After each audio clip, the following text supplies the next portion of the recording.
have Evander Kane with an injury update. We have the Elks and the Bombers getting ready for a showdown at Commonwealth Stadium on Saturday. We are back in the James H. Brown studio. James H. Brown Personal Injury Law Firm, the heavy hitters of injury law. With over 200 years of experience, James H. Brown will get you the settlement you deserve. Visit them, jameshbrown.com. Book your private consultation today. In studio after being on location and having a great time yesterday at the Metro Cinema at the Garneau Theater as our lead into the Estes, which were an absolute blast. And we'll get through some of our top memories from last night and a bit of a recap as we move along through the Reid Wilkins Show with Jay Milne. I'm Reid. That's Jay. How are you doing, buddy? Hi, Reid. I'm doing great. Doing smashing. I sense a little bit of sarcasm. I'm starting to think you are neither great nor smashing. Well, to be honest, I'm always great. Even at my worst times, I'm great. I'm an optimist. I'm a life is good kind of guy. But I'm not I'm not 24 anymore. And last night was a bit of a big night. And I'm not 24. Let's just put it that way, Reid Rick. How are you feeling? I feel great. You look fantastic. Thank you. I feel fantastic. Well, I'm a little tired. I was up later than usual and didn't sleep as well as usual. But it's showtime, and at showtime you got to go. That's and we're the going. most. Yeah, that's the thing that it's usually the sleep deprivation is what gets me. Add on to that, having a festive spirit last night at the Estes, combined with a few adult beverages, and you get But you know what? All gas, no brakes. Yes, incredible rap battle. It wasn't a battle because there were more teammates. It was a rap performance. Rap performance by Zach Kubish and Josh Glosson, which we saw on Hernan and Gager's show. So we will get to a recap of the Estes because it was a really awesome night to be a part of, and it was great to mingle with hundreds of members of the nasty community. So we'll get to that as we move along today. But we do have, well, quite frankly, we have some information on all three of the storylines that we had as our top three storylines going into training camp that we talked about on the show yesterday. But the number one is Evander Kane. And what is the status of Evander Kane, and how is this going to affect the Oilers roster going forward? So Evander did speak today as the Oilers had their medicals and physicals. Stan Bowman, the GM of the team, spoke as well. But just before we hear from Evander, here's the summary. He's going to have surgery in the next couple of days, is what they said. They wouldn't give us the exact date, but they said next couple of days, so that narrows it down. Kane says he'll be out for a while. No timeline. You can Google these injuries. I mean, this could be a 3-month process. Both hip abductors. He has 2 hernias, and he has torn lower abdominal muscles. So these are multiple injuries / tears / hernias. That's a lot. That's a lot going on. Yes. And, well, we knew there was something like this wrong with him all season. I mean, I think the sports hernia we all kind of safely assumed or was referred to. So here's question number one, though, and you're going to hear Kane's answer to this. Why is the surgery taking place basically at the start of the training camp as opposed to pick a day, June 28th, July 4th, something like that might have allowed for recovery so he's available maybe November 15th as opposed to January or February 15th. So here's Evander in his own words about the summer timeline with these injuries. I think, obviously after going to the last possible day of the NHL season and trying to figure out how I was going to proceed in the offseason, obviously I think everybody agreed we wanted to see how things looked after we took some time off to see if anything settled down, if anything could be rehabbed. I know there were some people that believed that we could possibly get better through rehab. That ended up not being the case, and then you kind of start due diligence process and trying to find the best surgeon and surgeons out there to do what they do, and hearing from them. And I think for me that was very important because this is a big undertaking and an injury, and for me something that I want to get fixed once, get fixed correctly, and continue my playing career. So, there was some confusion throughout the offseason in terms of how we were going to fix some of these injuries, and different doctors obviously had different opinions, and just continuing to do my due diligence and asking questions, and also talking to many other players around the league that have had maybe not the exact same injury but similar injuries, or have also had work done by those surgeons as well. So there was a process that needed to take place to make sure that I was doing the right thing, and that I felt comfortable. So we've gotten there, and looking forward to getting back healthy. All right. So here's what I'm hearing from Evander Kane, Jay, to summarize.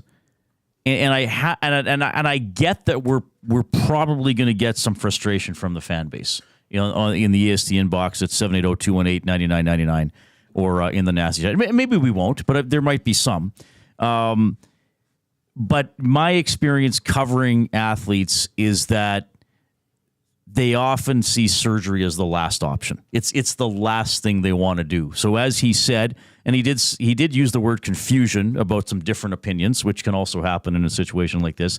But he said we wanted to see if there was the opportunity for rehab, because that's really the first choice, I think, for a lot of athletes, is before you get cut open, will it get better by rest? Will it get better by not playing? Could it get better through rehab?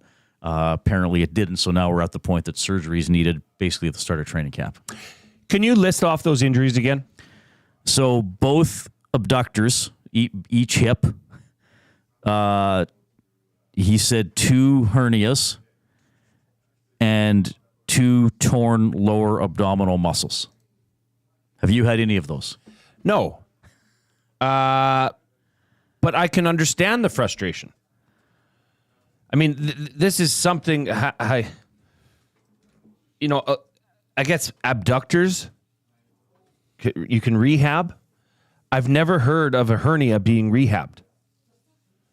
That is something that needs to have surgery performed on it. Well, if it's that bad that it's hindering you as a player, sure. Right? So the question is why now? As opposed to, the end of June.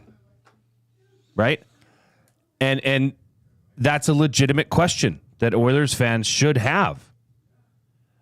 Because now you're looking at a player that's not going to be able and ready for this lineup. It could be into the new year, into 2025. I think it likely would be. I think it likely will be. So,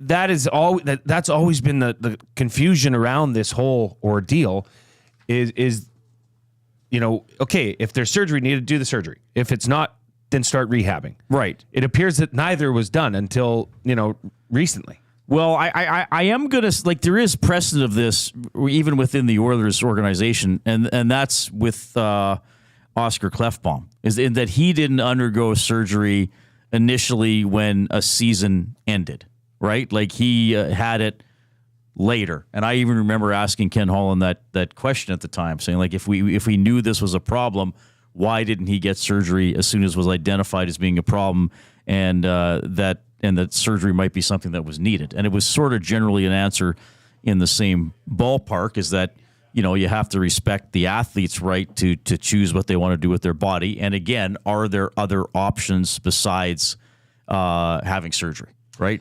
So yeah, but okay, hang on, stop. You said you have to respect the athlete's decision. Yes.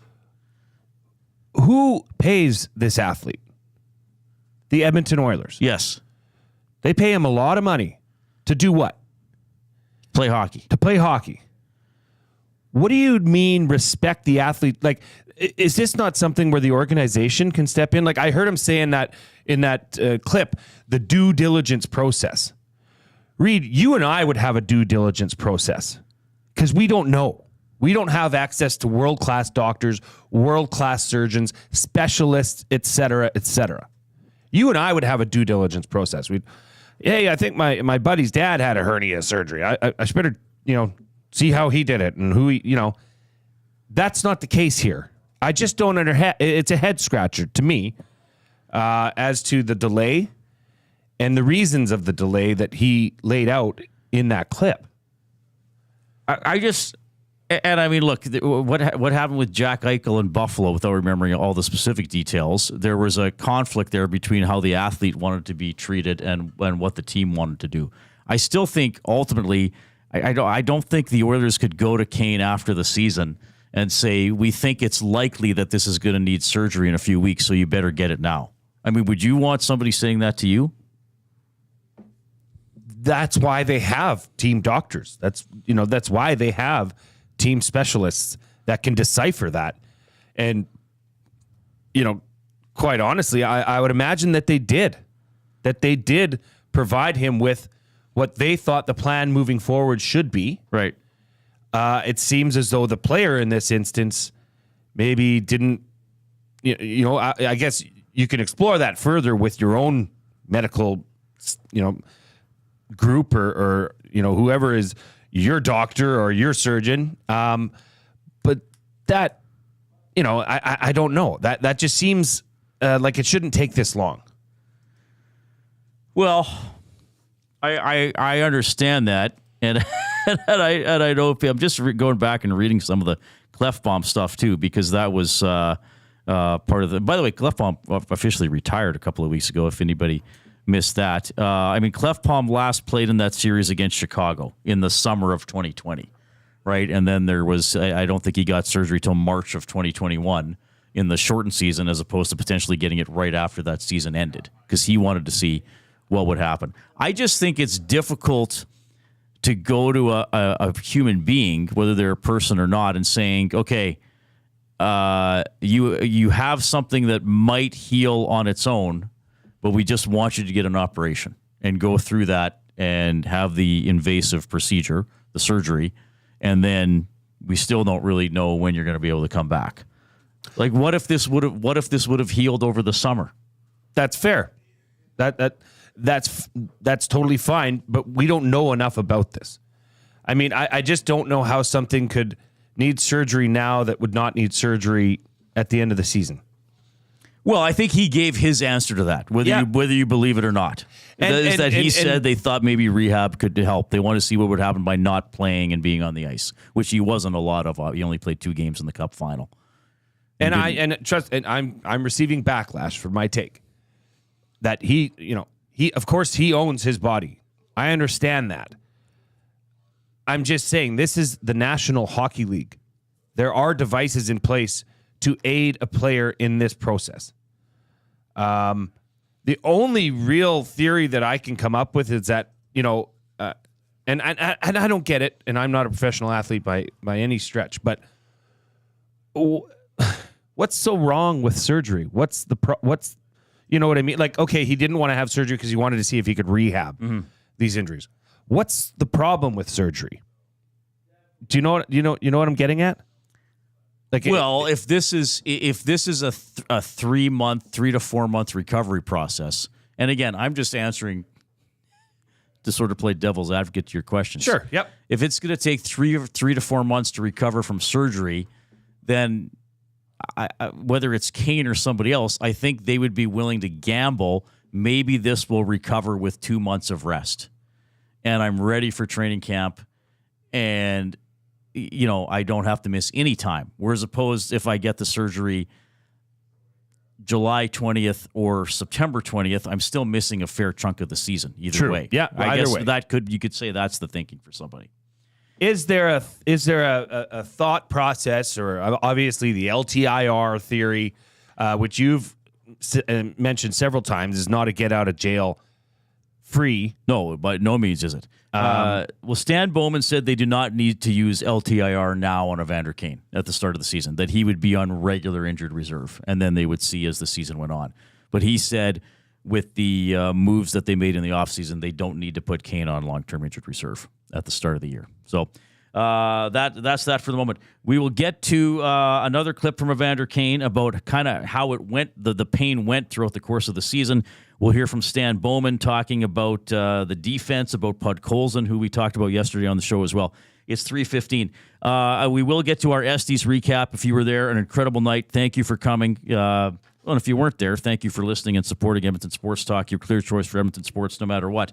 But in the spirit of sort of an awards theme, that's where we're going to go with the off-topic topic today for William Huff. Since 1952, William Huff has provided industry-leading advertising solutions for thousands of valued clients. Their unparalleled customer service, combined with decades of industry expertise and a desire to make every job the very best it can be, is what they call the William Huff Advantage. Visit their website at williamhuff.com or give them a shout, 780-454-4536. All right, so speaking of awards, the NHL awards. Which ones need to be renamed? Do we need the Hart Memorial Trophy anymore for MVP? It's called that because it was originally donated to the league by Dr. David A. Hart. Do we need the Lady Byng? Named after Lady Byng of Vimy, the 40th Vice-Regal Consort of Canada who donated the trophy to the league. Now, in a lot of cases, it's people who donated the trophy to the league or someone who is important in the league's history. Hey, you know what? The Vezina Trophy? Top goalie? Well, named after George Vezina, one of the best all time, certainly from the early era of the NHL. The Art Ross, named after player, coach, and executive Art Ross. Some of these people are people that donated the trophy. Some of them were important in hockey. But which ones would you like to maybe see updated to honor a more recent history of the NHL? Is it time maybe to give the award? So if you won the Hart Trophy 2 years ago, or this past year, you still have won the Hart Trophy. But if we rename them now going forward, maybe you're winning the. I think there is a prominent player who played for the Oilers that could be that could be renamed after. So this will be fun. Which ones would you rename, and after who? I would certainly rename the Lady Byng at this point, but that's just me. Zach got pretty fired up about this one. Zach was hot, and I think. Was it the Norris Trophy, Zach? Now, that was... And it's funny, a lot of these were just donated by said individual, therefore it's named after them. James E. Norris was the owner of the Red Wings from 1932 to 52. He donated the trophy. But then the question is, okay, yeah. I mean, the Norris Trophy, Zach, you had a take on it. Let's speak up, young man. All right, because I got really, really fired up when Reid brought this up. Like, I got loud, I got crazy, and I was like, the James Norris Trophy, man. Like, I don't know James Norris, okay? It's almost a time where you have to start changing the name of these trophies because even though there might be history to them, there's other players who have stepped in and won these trophies for themselves who are now the icon of those faces. And the James Norris Trophy goes to the best defenseman in the NHL every year. Sure, yeah. Bobby Orr was one of the greatest defensemen and probably the greatest offensive defenseman of all time before all of his injuries and everything that happened. So I think they should rename the James Norris Trophy to the Bobby Orr Trophy or make a new trophy and name that the Bobby Orr Trophy because it always doesn't go to the best defensive defenseman. It's always just the best defenseman, usually the most points. So that fired me up.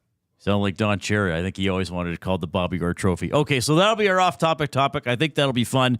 Which season-end awards in the NHL would you rename and after who? You'll hear from Stan Bowman. We're going to have our Wednesday feature, the afternoon debate, as we roll along. My top three as well. Elks defensive coordinator Jason Shivers will join us as they get ready for the Bombers. It's the Reid Wilkins Show with Jay Milne on Edmonton Sports Talk, your clear choice for Edmonton sports.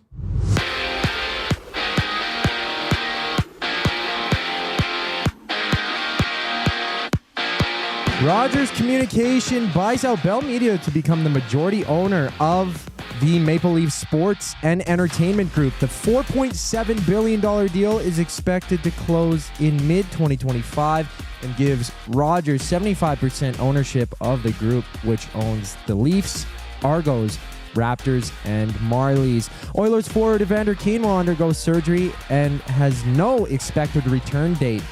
GM Stan Bowman says the team will not place Kane on the LTIR.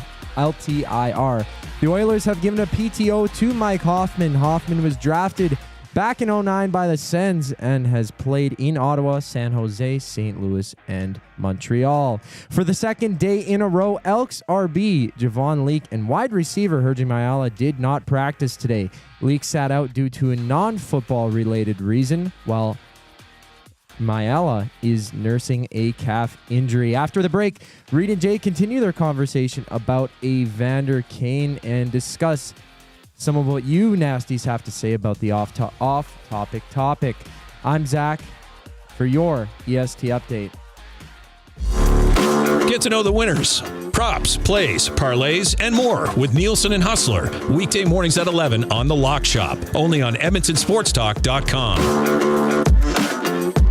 Come get your game on at The Ranch. The Ranch lets it all hang out with a championship caliber design, premier conditions, and above all, a fun laid-back experience. Get top-notch service and unmatched value every time you play at The Ranch. Think you have what it takes to go low? The best value for your golfing buck is always The Ranch. The Ranch Golf and Country Club. 10, 50, 100, and 200 round packs on sale. TheRanchGolf.com.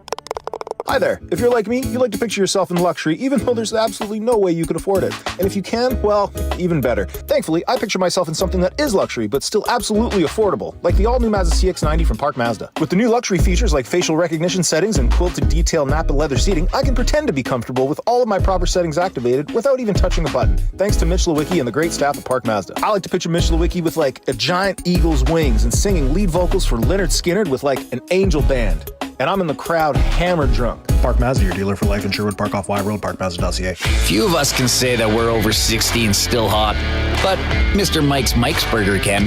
And to celebrate over 60 years of Mr. Mike's famous burger, you're invited to taste history for only $8.99 at Mike Burger Madness. Savor the original flame-grilled Mike Burger on their signature garlic French loaf for a limited time. Dine-in only price of just $8.99. Sides extra. It's Mr. Mike's Mike Burger Madness, and you'd be mad to miss it. Offer ends September 30th. Eat locally, enjoy casually.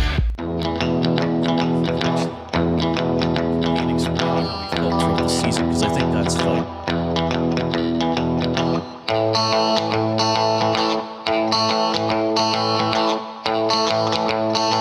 All right, you beautiful nasties. Hope you're having a great Wednesday afternoon. Hope you're all recovered from the Estes last night and the after party at Hudson's on White. That was beautiful. Maybe not so beautiful for one individual who was not part of our event, but you'll tell the story later. Oh, yeah. Very fireworks. Interesting. Yeah, we got to see our city's finest at work, which is nice. 780-218-9999. As we update Evander Kane, we'll get to a bit on Mike Hoffman as well, who signs the PTO, and a bit on the Oilers defense and Pud Colson, which we discussed the storylines on yesterday's show. What do we have coming in, Jay? Give me a couple. Yeah, some discussion in the EST inbox. 780-218-9999. Rob from LA.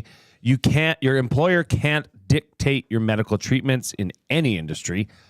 Rico Brownmark says 2 hernias always needed surgery. You can't grab an elastic band and a pool pass to heal that. This was a power struggle with a player with history. It should have been fixed October 2023. And Mike from Calgary says, boys, I don't want to blow this out of proportion, but there have been questionable stories in the past when it comes to the Oilers medical staff going back to the Surrey days. Players seem to come back too soon or end up playing with lingering injuries a lot on this team. With that said, I'm not a doctor. I just play one on social media. Well thought out text. I would think to the last person, I wasn't heavily involved in covering the team then, but I think it would have been a difficult medical staff with Surrey. And I would also say to Oilers fans, and I'm not saying you can't criticize or question the team, but I think if you followed any team closely enough, there probably always see this, yeah. And I bring up the Eichel Buffalo situation as one that was with a high profile player that kind of led to the end of that relationship. Yeah, and I mean that's what One Eye Pete, he came into the EST inbox. He said, "Glue guy, with respect, you're wrong." And hey, I'm a big boy. I'm giving you my opinion as somebody that just doesn't understand what's going on. But by all means, this is what we're here for. We're here for this discussion. So surgery has all kinds of risks, he said. And I responded. I said, fair. And I'll say this to everybody else, is my point is that I do not think you can rehab a sports hernia. That is something I've never, heard of. And he said, true, my point is maybe rehabbing the abductors changes the type and severity of the invasive nature of the surgery that would be required. So I think that that's is fair, a valid point, right? Yeah. To say maybe you can't fix B, but resting in A will help to, a simpler process for B. Right. And plus, let's face it, a lot of guys in the NHL play with a certain amount of pain. So Yes. maybe it's a hernia where they said, okay, Evander, you're going to have, you'll take the summer of 2024 off. The other things will pretty much heal, and you're just going to have that hernia pain at about 15% for the. I remember when I first started going into the locker room after games, and I think I can say this player now because he's moved on, and as I also learned, it's pretty normal. Jordan Eberle always had a huge wrap around his wrist, ice, after I saw that after a couple games. I'm thinking, oh, what's wrong with Eberle's wrist? And then I realized through about 3/4 of the season, he just needs to ice that wrist after every game. Yeah. Because there's probably some sort of chronic pain, and you'll see other guys getting wrapped up or needing treatment because some crap just keeps bothering them. The flip side of this, though, is the Oilers could be getting a fresh, rested, not used Evander Kane, coming into that playoff stretch, into the spring. Right? Remember when that happened 3 years ago? It can go both ways. That turned out pretty well. I know that was the year they lost to Colorado, but he was awesome. A He beast. was awesome for them. Right? So that's the flip side that, I guess, it's a blessing in disguise, you could say, for Oilers fans. And to the person who wrote in, this should have been happening in October 2023. Yes. Kane has an answer for that as well. And also fair point to the person who said the reputation of the player. We know things have gone south for him with other franchises. As I used to say on my other show, when he was freed of his contract from San Jose, he was basically fired by the San Jose Sharks, which is pretty hard to do in this league. And then it happened to Corey Perry kind of as well, who wound up on the Oilers. But so I get it. He's a player that has a reputation, and maybe for putting himself first, though I don't think he's sitting there all summer thinking like, oh, I'm not going to care about the Oilers or whether or not I can play. Most players want to play, whether you're an 8-year-old flag football player or in the NHL. You don't want to miss time with injury. But in terms of that timeline, here's Kane talking about sort of the progression of the pain throughout the season. Yeah, I first, I think I've said this before, felt something was wrong in late October. Noticed something and just kind of slowly got worse over time, probably in December, January-ish. It was getting much worse.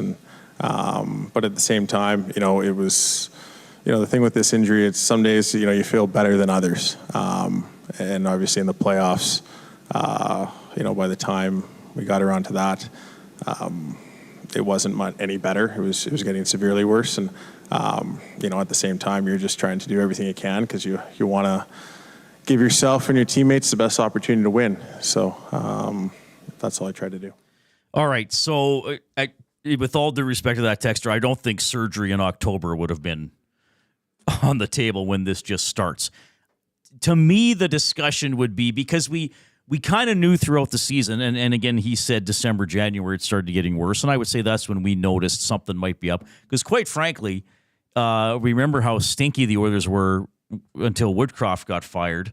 I think Kane and Fogle were two of the better players through that horrible stretch, but that's when he's starting to get to feel pain.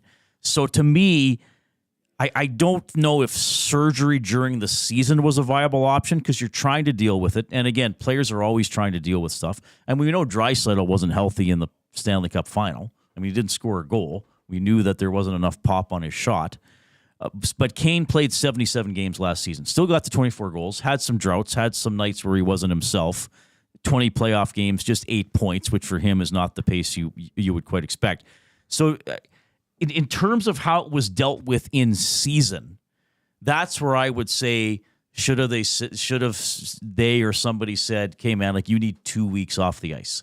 We can't have you playing 77 games. Maybe you're going to play 57, and then you'll feel better in the postseason." But I don't think I would say to that one texter, I don't really know if mid-season surgery was an option when he's still, I assuming, not sure how bad it is, right? If I wake up one day with a sore wrist and I'm an NHL player or a quarterback or whoever, I'm not going straight to my team and saying, cut me open and fix this pain. You want to see where it's going to go. So I to be fair, I don't think, 11 months ago was an option for already what's going to happen in the next couple of days. Yeah, and that's just hockey toughness, like you alluded to. That's the hockey way. Is guys will try and grit it out for the season or however long. But this is just more of the mystery. This adds more layers of mystery to this whole ordeal. My question would be this too. Okay, I mean, you said it. The texters have said it. People in the nasty chat have said it. There is a history with this player. Okay, if this was Zach Hyman saying, hey, I need, that this happened to, and this is how there'd be a lot more, I guess, of a sympathetic view towards a player like that. Do you agree or disagree? Yeah, probably. That might not be fair, but basically what some people are saying is that they don't totally trust Evander Kane's version of the story. Bingo. Right. And fair enough, he has that reputation. I'd like to give people the benefit of the doubt, despite, yes, I understand what they're saying with Evander. And also this isn't a moral or a conflict issue, like with San Jose, where he was like, to really summarize from 40,000 feet, I don't know why my teammates didn't like me, and his teammates kind of all saying this, and this. Yeah.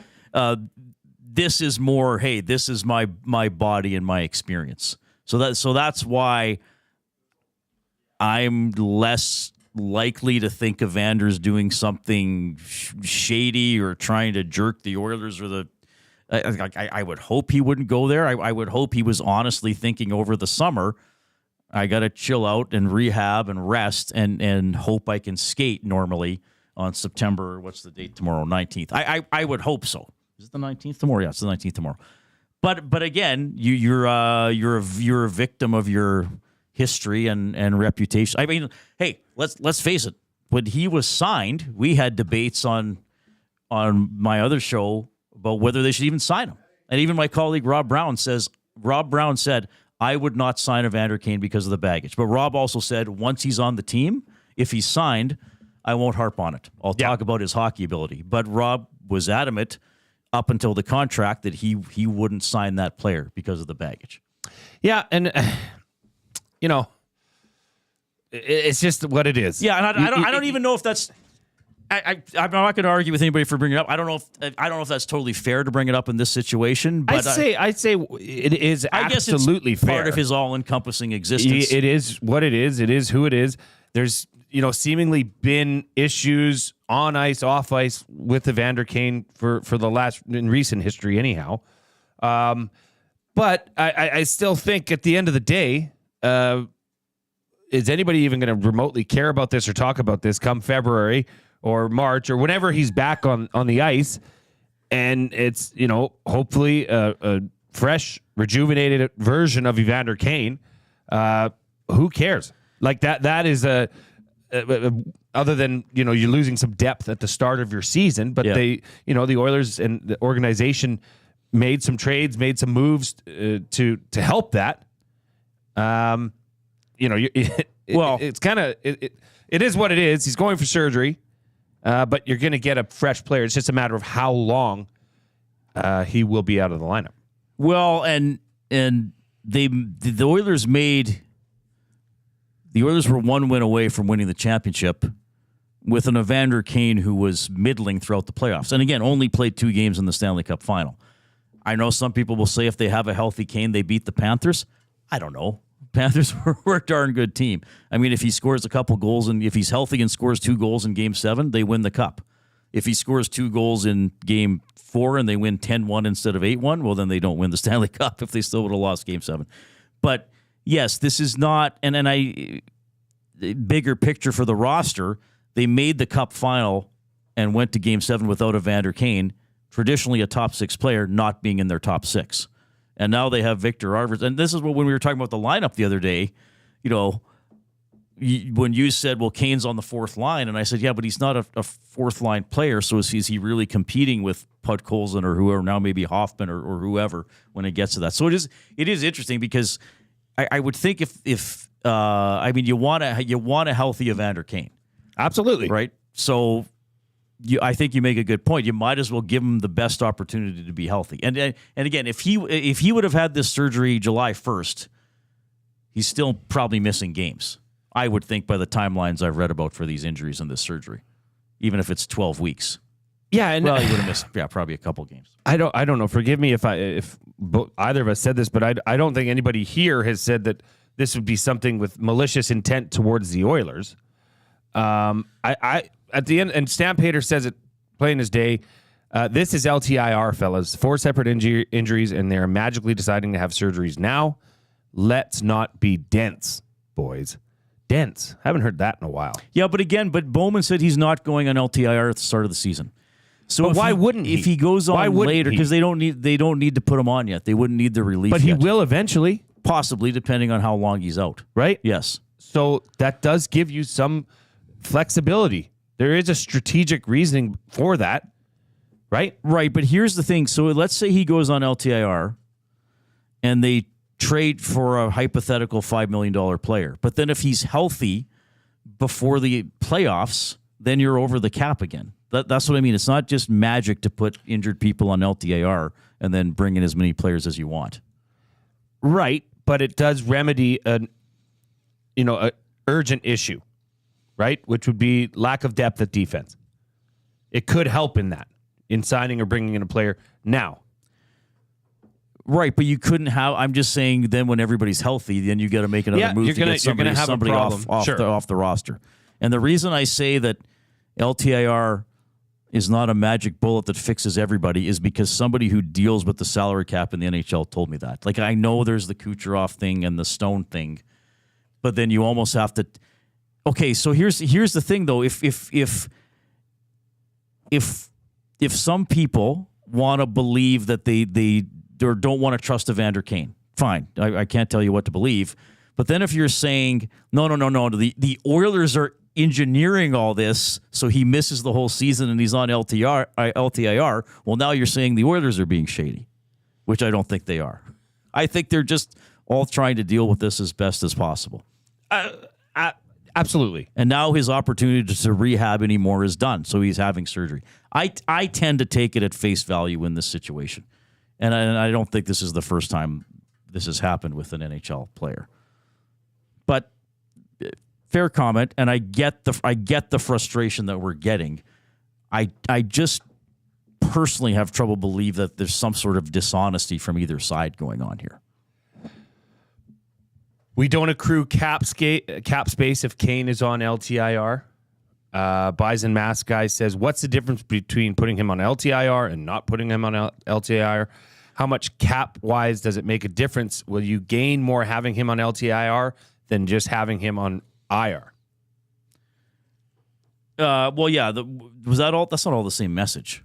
The second part was. The second part, yeah. The first one I didn't know who said it. Well, accruing this cap space, right, that's a fair comment. I mean, generally, LTIR would give you more cap relief, but they're not worried about doing that at the start of the season, is basically what Stan Bowman said today. But all fair comments.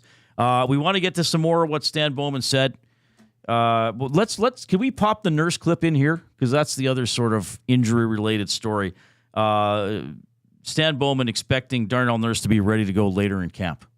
Yep, I do. I think, this is just if anything, we want to be cautious with it. I mean, he's a very important player for us. He plays a lot of minutes, and training camp's important, but clearly being ready for the season is the most important thing. So I think we'll take that as we go as far as, when he'll be ready for, like, full contact or participation.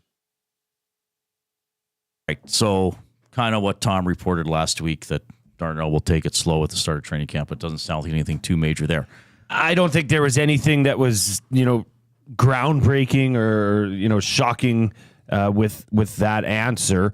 I think that is just more of a cautionary, I guess, tale at this point, is keeping him, away for, to make sure that this is something that doesn't linger throughout the season, right? Right. All right, 780-218-9999. We have Derek Taylor from the Blue Bombers broadcast booth coming up at the top of the hour. We have our afternoon debate. More from Stan Bowman all ahead. It's the Reid Wilkins Show with Jay Milne on Edmonton Sports Talk.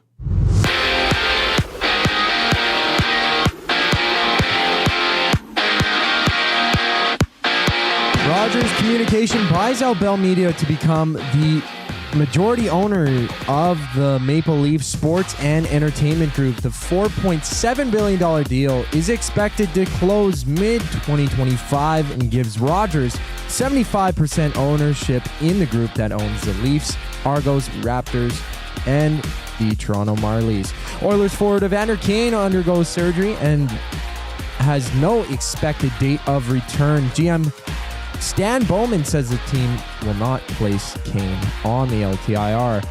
Forward Mike Hoffman joins the Oilers on a PTO. Hoffman, drafted back in 2009, has scored at least 10 goals in all of the last 9 seasons. For the second day in a row, Elks RB Javon Leake and wide receiver Hergie Mayala did not practice. Leake set out due to non-football related reasons, while Mayala is nursing a calf injury.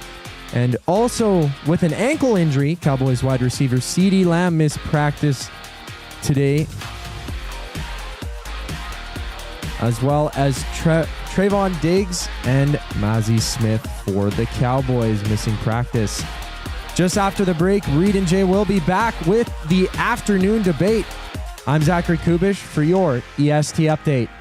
At Mind 360, we invite you to embark on your mental health journey in a safe and comfortable space. Conveniently located in St. Albert, Mind 360 has a diverse team of experienced clinicians that offer a broad range of tailored services for children, adults, and families. Furthermore, we are very proud to serve our military, veterans, and first responders. If you're looking for counseling, treatment, or assessment, understand that you are not alone. Contact Mind 360 at mind360.ca to book an appointment today. Food Sausages makes their meat with nothing but the best local ingredients. From chicken, beef, and pork, their gluten-free sausages are packed with flavor. Every single bite. Get a 10% discount when mentioning Edmonton Sports Talk in-store or use the code EST when shopping online at foodsausages.ca. Plus, you get free delivery on orders of $100 or more. Find them at 6736 99th Street. Food Sausages. You can't beat our meat.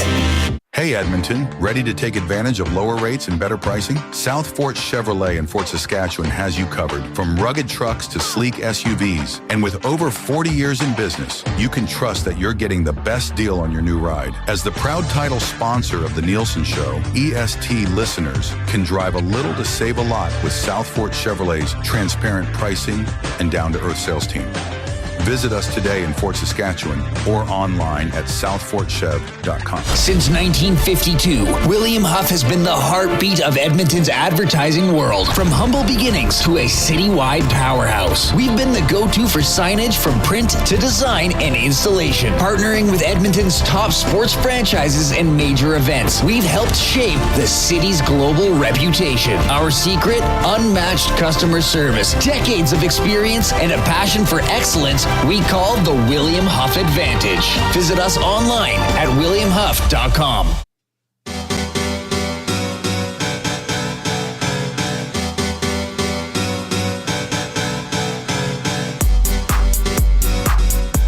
Okay, the salary cap stuff is obviously important. I fully admit I do find sometimes on a talk show like this where people might be driving or listening at work, them throwing around too much math or numbers can be a little bit off-putting, but especially the day after the Estes for some of us. But so, and here's the thing, and one of the texters made a good point that if Kane is on LTIR, you don't accrue cap space. So here's the thing. I know there's a lot of great websites like Puckpedia that has all the salary caps, and you can look at how a team is related to the cap. But in the NHL, the cap hit is basically divided by, if the season is 190 days, they divide everybody's salary by 190, and it's where you are that day. So I found a website that gave a good example. Let's say you start the season $500,000 under the cap. So you're almost at the cap, but you're $500,000 under. Halfway through the season, you could add a player who makes $1 million because you're only paying him $500,000. So it might, if you just added up all the salaries, you might appear to be $500,000 over, but you're only paying him for half of the days of the year. So you'd be right at the cap. LTIR, I found a little summary on Puckpedia. So you have to be expected to miss at least 10 games and 24 days. When a player is on long-term injured reserve, a team may exceed the cap. But then it says, despite the common misconception, LTIR does not remove a cap hit from a team's overall cap hit. It just potentially allows the team to exceed the salary cap, and you can exceed it minus the cap space you had going in. So this is why teams who are way under the cap would never put a player on long-term injured reserve, because then you're actually in effect kind of lowering your cap. But when a team is on LTIR, cap space is no longer accrued, meaning any portion of the LTIR pool cannot be used later in the season. So that's why you don't just throw players on and bring in other players who make the same amount of money. Again, it's not quite that simple, though I understand it, but that person who made the point about you're better just having him on the roster and the Oilers have a little bit of cap space and then accruing it throughout the season. I hope that more or less makes sense. But that's why every player who has a long-term injury does not automatically go on LTIR. And I don't think the Oilers are telling Evander Kane behind the scenes like, hey, buddy, you're going to miss the whole season. Nudge, nudge, wink, wink. I don't think they're doing that. Not how it sounds either. Right. Right. But fair questions. And I know throwing out a lot of numbers sometimes gets people going like, what? But here's the basic story. Evander Kane's having surgery. Multiple abdominal issues. Yeah. And he was asked about missing the whole season, and he basically said, I hope not. Stan Bowman said he'll be out for a while. It would not surprise me if he does not play till 2025. By that? Yeah. By what was said today. So anyway. By what the GM said, what the player said, that would not lead anybody to believe that this is something that will happen. And hopefully my broad overview of the cap and LTIR, and I know there's some people who really know their stuff, so if I missed a detail or two, I'm sorry, but I just feel like we could sit here and read the CBA for 3 hours, and then everybody would be asleep. And you'd probably end up more confused than you were going into it. Yeah, but that's, again, just don't think of LTIR as a get-out-of-jail-free card. That's what the person said to me. All right, we have a new weekly feature we're going to be doing Wednesdays. Zach, do we have everything ready to go? For said new weekly feature, the afternoon debate. Now, how do I do this? We did not discuss this. You just play it. Play it. You press play, baby. I was setting you up to play it. Thinking of you's working up my appetite. Looking forward to a little afternoon debate. Rubbing sticks and stones together make the sparks ignite. And the thought of loving you is getting so exciting. Sky rockets in flight. Afternoon debate. I didn't realize we were supposed to say debate. I thought somebody was dubbing it in. No, we just said, okay. We have said, to screw say it. We'll do it live. We'll polish it up for next time. No. The greasier the word, the better. It is the afternoon debate where Zach Kubish will give Jay and I a topic to debate. We don't know what it's going to be. And it usually will not be sports related. Hopefully not. Or at least not. Okay. Well, today's definitely isn't. The last one wasn't. The first debate, of course, last week went to Reid, and I'm not sure if we're going to keep track, but I will make a spreadsheet of some sort and, try and keep the winners, or however this is going to tally. Maybe somebody wins an SD he'll make for knife marks on the wall like someone in prison. How many days have I been a captive? I ate a beetle for lunch yet again. Extra protein. But last week it went to you, Reid, and it was does pineapple belong on pizza? And this week we're going to stay in the food realm. Is a hot dog a sandwich? You're going first, Jay. I went first last week. That's how it'll go. So, Jay, now you pick your stance, and no matter what, whoever is, has to rebuttal whatever belief that you have. If yes or no, you do think it's a sandwich or not. Reid has to take the opposing view and present points to that, and I will be the judge and the mediator of said debate and pick whoever the winner is. So, Jay, if you'd be so pleased as to present me your argument. Well, thank you, Zach, for for being involved in this. Well, according to Oxford Dictionary, the definition of a sandwich is an item of food consisting of 2 pieces of bread with meat, cheese, or other filling between them, eaten as a light meal.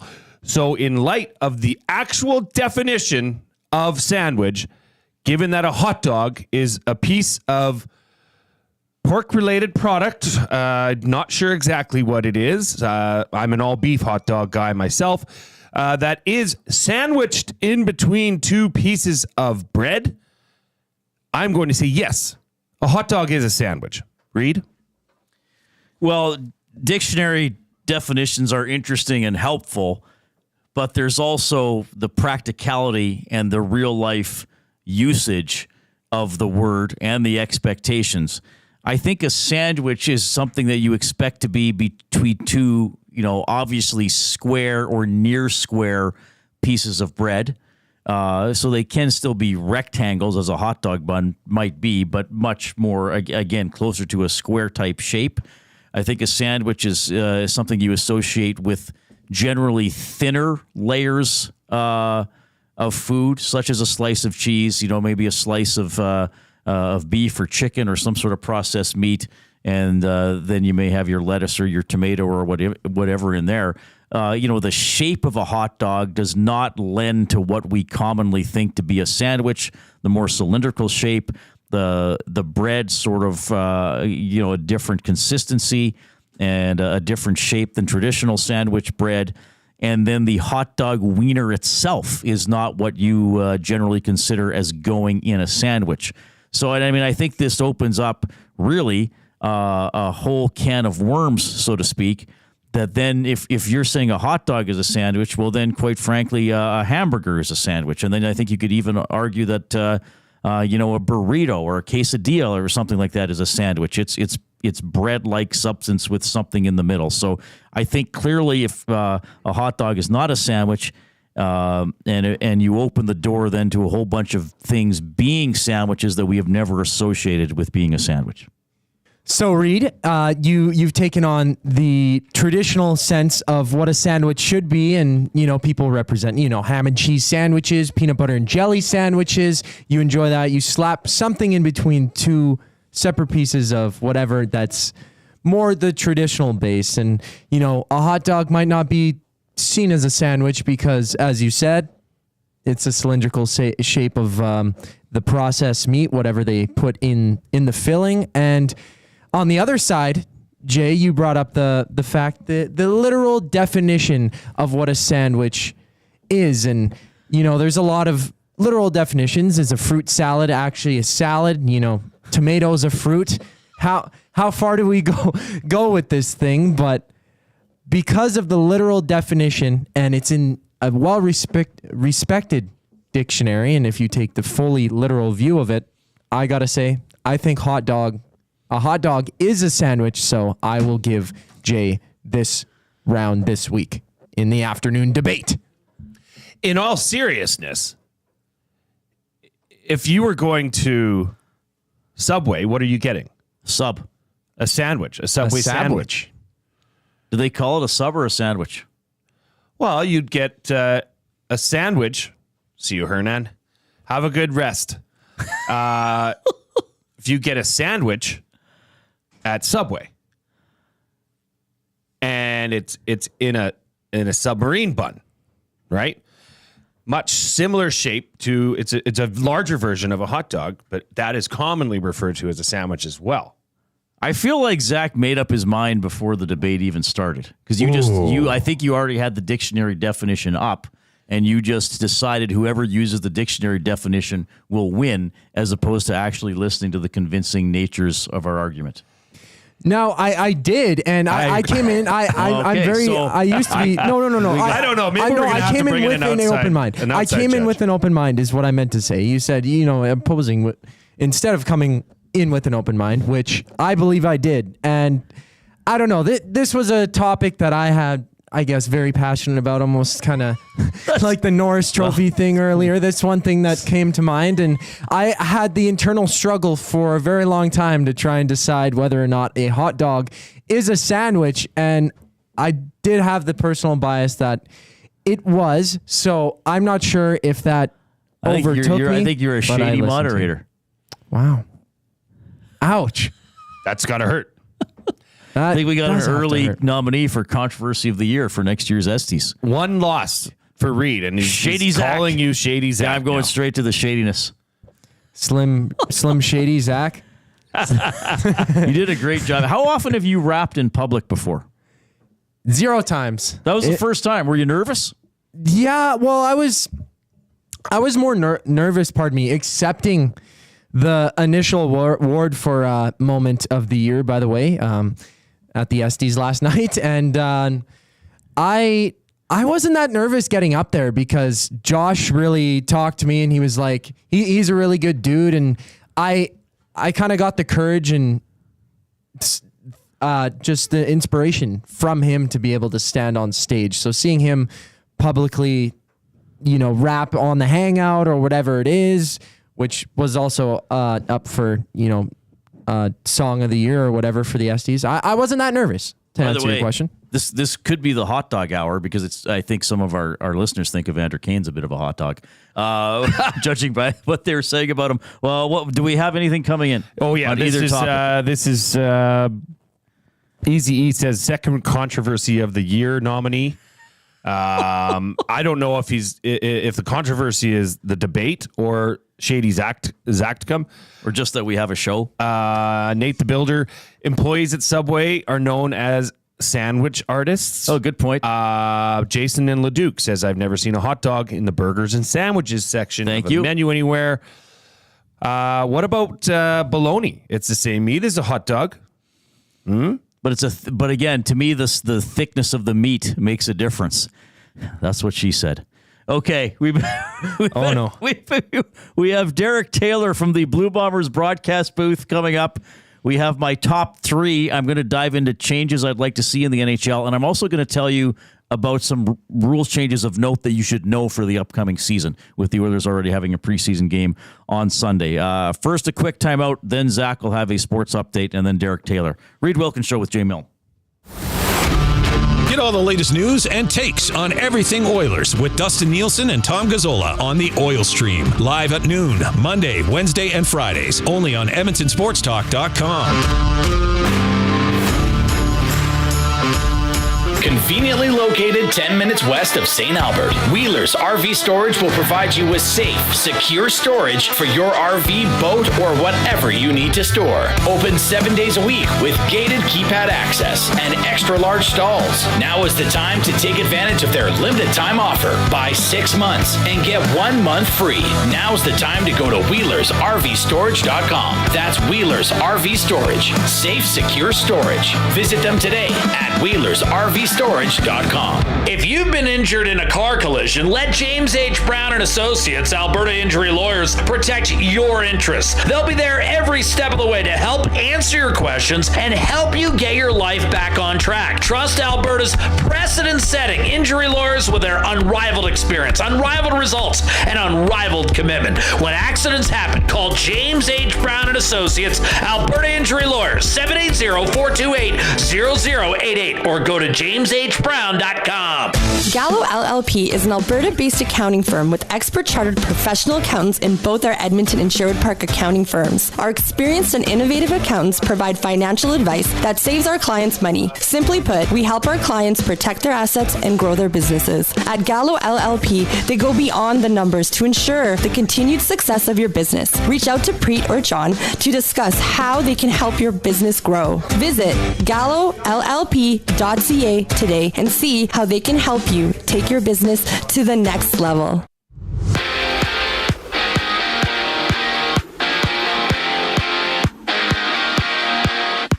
Evander Kane will miss the start of the season after needing surgery. It's reported that Kane has been battling with a hernia and other abdominal issues since before the playoffs and has no return date for the Oilers forward. Mike Hoffman has signed a PTO with the Edmonton Oilers. Hoffman potted 10 goals and 13 assists during 66 games for the Sharks this past season. For the second day in a row, Elks RB Javon Leake and wide receiver Herjam Ayala did not practice. Leake sat out due to non-football related reasons, while Ayala is currently nursing a calf injury. CeeDee Lamb for the Cowboys did not practice today due to an ankle injury, and the Dallas Cowboys' next game is this weekend against the Ravens on Sunday. In just a few minutes, play-by-play voice for the Winnipeg Blue Bombers, Derek Taylor, will join Reid Wilkins and Jay Milne on the Reid Wilkins Show. I'm Zachary Kubish, and now you're up to date.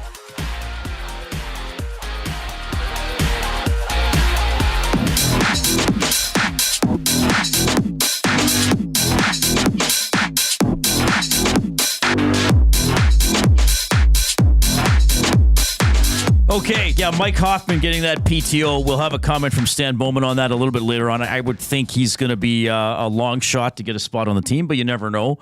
And Bowman will talk a little bit about Vasily Podkolzin, who we talked about yesterday as being a bit of a, I don't know, but is wild card a fair term? Yeah, I mean, you don't know. There was one good year. There was some disappointing numbers. There was an injury. So he's kind of a we'll see, and a guy I'm going to pay a little more attention to in the preseason, which starts Saturday or Sunday already. We got Elks game on Saturday. You got the Green and Gold kickoff show. What time? 4:00. You and Matt at Century Casino? Yes, from Century Casino Sports Bar and Lounge. And we're going to talk about that game in a couple minutes here with Derek Taylor and Jason Shivers, the defensive coordinator for the Edmonton Oilers. I would say he's doing a pretty good job. One would think, yeah. He's and that's, honestly, one of the things I'm going to ask him is what happened? In a roundabout way. That's the storyline for both these teams. This defense went from quite a liability to maybe even the strength of their team currently. Yeah. Portions of this hour on the Reid Wilkins Show with Jay Milne are presented by Alberta Tutoring. Locally owned and operated, Alberta Tutoring offers certified Alberta teachers who know the curriculum, what their students need to learn. Specializing in high school math, physics, and science, their skilled tutors can meet with students virtually while offering flexible scheduling. And right now, take advantage of their limited time offer. Enter promo code EST and get 40% off your first session. Visit albertatutoring.ca and book your local experienced tutor. We thank Alberta Tutoring for jumping on board. And also jumping on board here from the Winnipeg Blue Bombers play-by-play chair, it is Derek Taylor. Derek, you're on with Reid and Jay. How are you doing? I'm doing very well. Looking forward to a matchup that I had texted some folks in Edmonton. What if the Bombers and Elks are both winless when they finally meet up in September? Because at one point that seemed like a thing, and now there are no hotter teams in the CFL than the Bombers and Elks. Which we want to dive into, but I just want to recap, because you were on my old show a couple of times, because you did Riders play-by-play for a couple seasons as well. When did you join the Blue Bombers? Like, does them becoming the West powerhouse coincide with your arrival, or had it already started before you got there? If only. So I joined in 22, so just in time for them to lose back-to-back Grey Cups. And so now my streak of calling four teams that were in the West Final but never won the Grey Cup continues after. Yeah, okay. It's hard for me sometimes, but whatever. Hey, Derek, Jay Milne here, and the Bombers, as you alluded to earlier, had a rough start. As did the Double E. Started 0-4. Now they're 7-6, first in the West Division. We've had some discussion on our show as to what may have been the changes that were made for the Elks to turn it around. But in Winnipeg, what was the switch that turned on for this team? Honestly, it just seemed at the time like there was a lot of bad luck going against the Bombers, and a lot of bad turnover luck was kind of, to me, their downfall. One that I point to is Nick Dembski's fumbled the ball 4 times this season. In the previous 2 years combined, he had 1 fumble. You go, well, okay, that's 4 is a lot in short order, and that's probably not going to happen a bunch.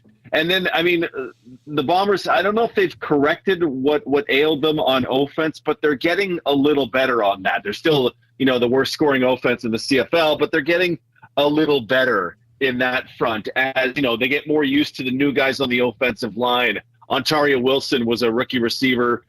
They found him a different spot in the receiving core, and then bam, 200-yard game, 100-yard game, 100-yard game. And now I'm pretty sure he's still top 10 in the league in receiving. So they had some hangovers from free agent decisions they had to make, and just some bad luck. So as the guys, the young guys got a little better and the luck got a little better, the results have gotten a little better. Yeah,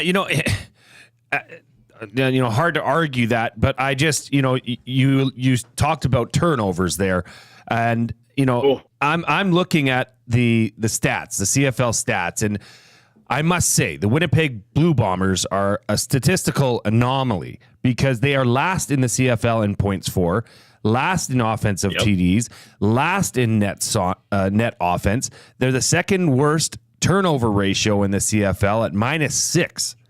Now, you follow them closely. How is this team 7-6 in first place in the West Division right now? Well, hilariously so, they were when I last checked, they were the best team on first down. So add that into the things that don't make any sense, right? They're amazing. They've been amazing on first down, and then on second down, the offense can't get out of its own way until they need a drive at the very bitter end.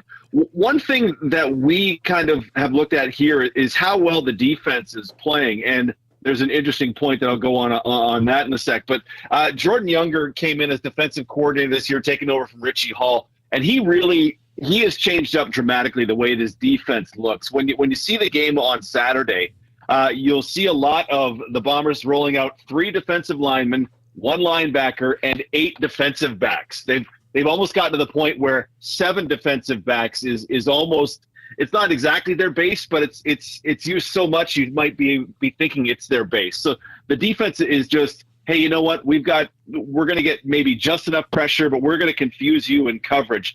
And that has helped to keep teams off the board, in long stretches. And then the offense is able to do, in a lot of cases, just enough to get them through.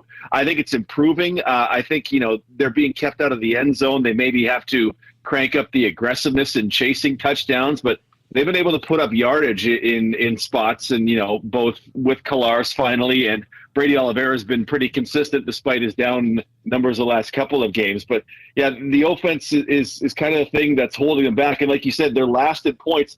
They were runaway first in points last season. They were over 32 offensive points a game last season, and now I don't even think they're exactly at 20 yet. And you go, man, that is a long way down, and honestly, maybe a long way up if it all does come together. Derek Reid again here. Another question about the offense. And then I've always loved Collaros. I mean, back to when he came into the league, and he's come through a lot of injuries, and he's kind of become one of the faces of the league there in Winnipeg. And somebody, how sometimes somebody will say about an underrated or overlooked player, and they'll say he's having a sneaky good season. Somebody said to me about 3 weeks ago that Zach Collaros is having a sneaky bad season because he's still the quarterback on a very good team, but he has 8 touchdowns and 13 picks. Maybe not fair just to only look at those stats. And again, things have changed since their first 4 or 5 games. But how would you actually evaluate Zach's play to this point?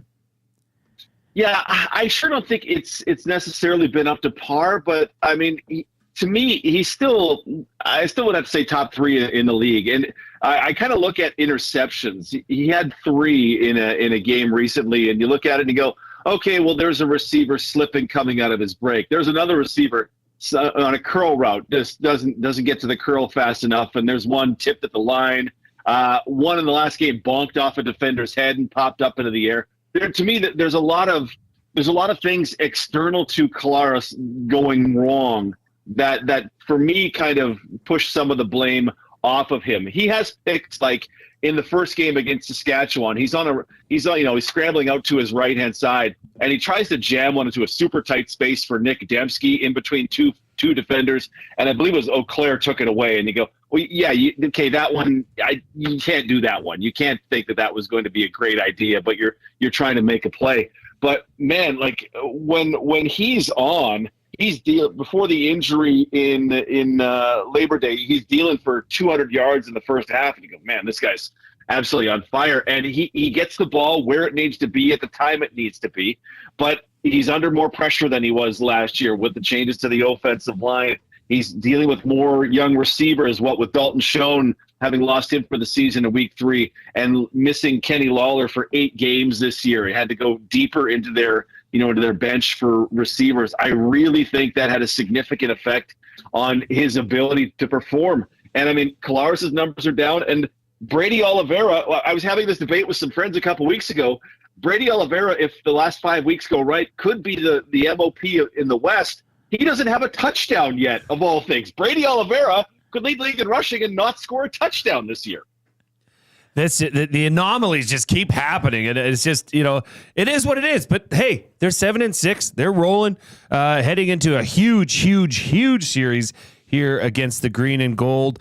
And once again, we are joined by Derek Taylor, the voice of the Blue Bombers.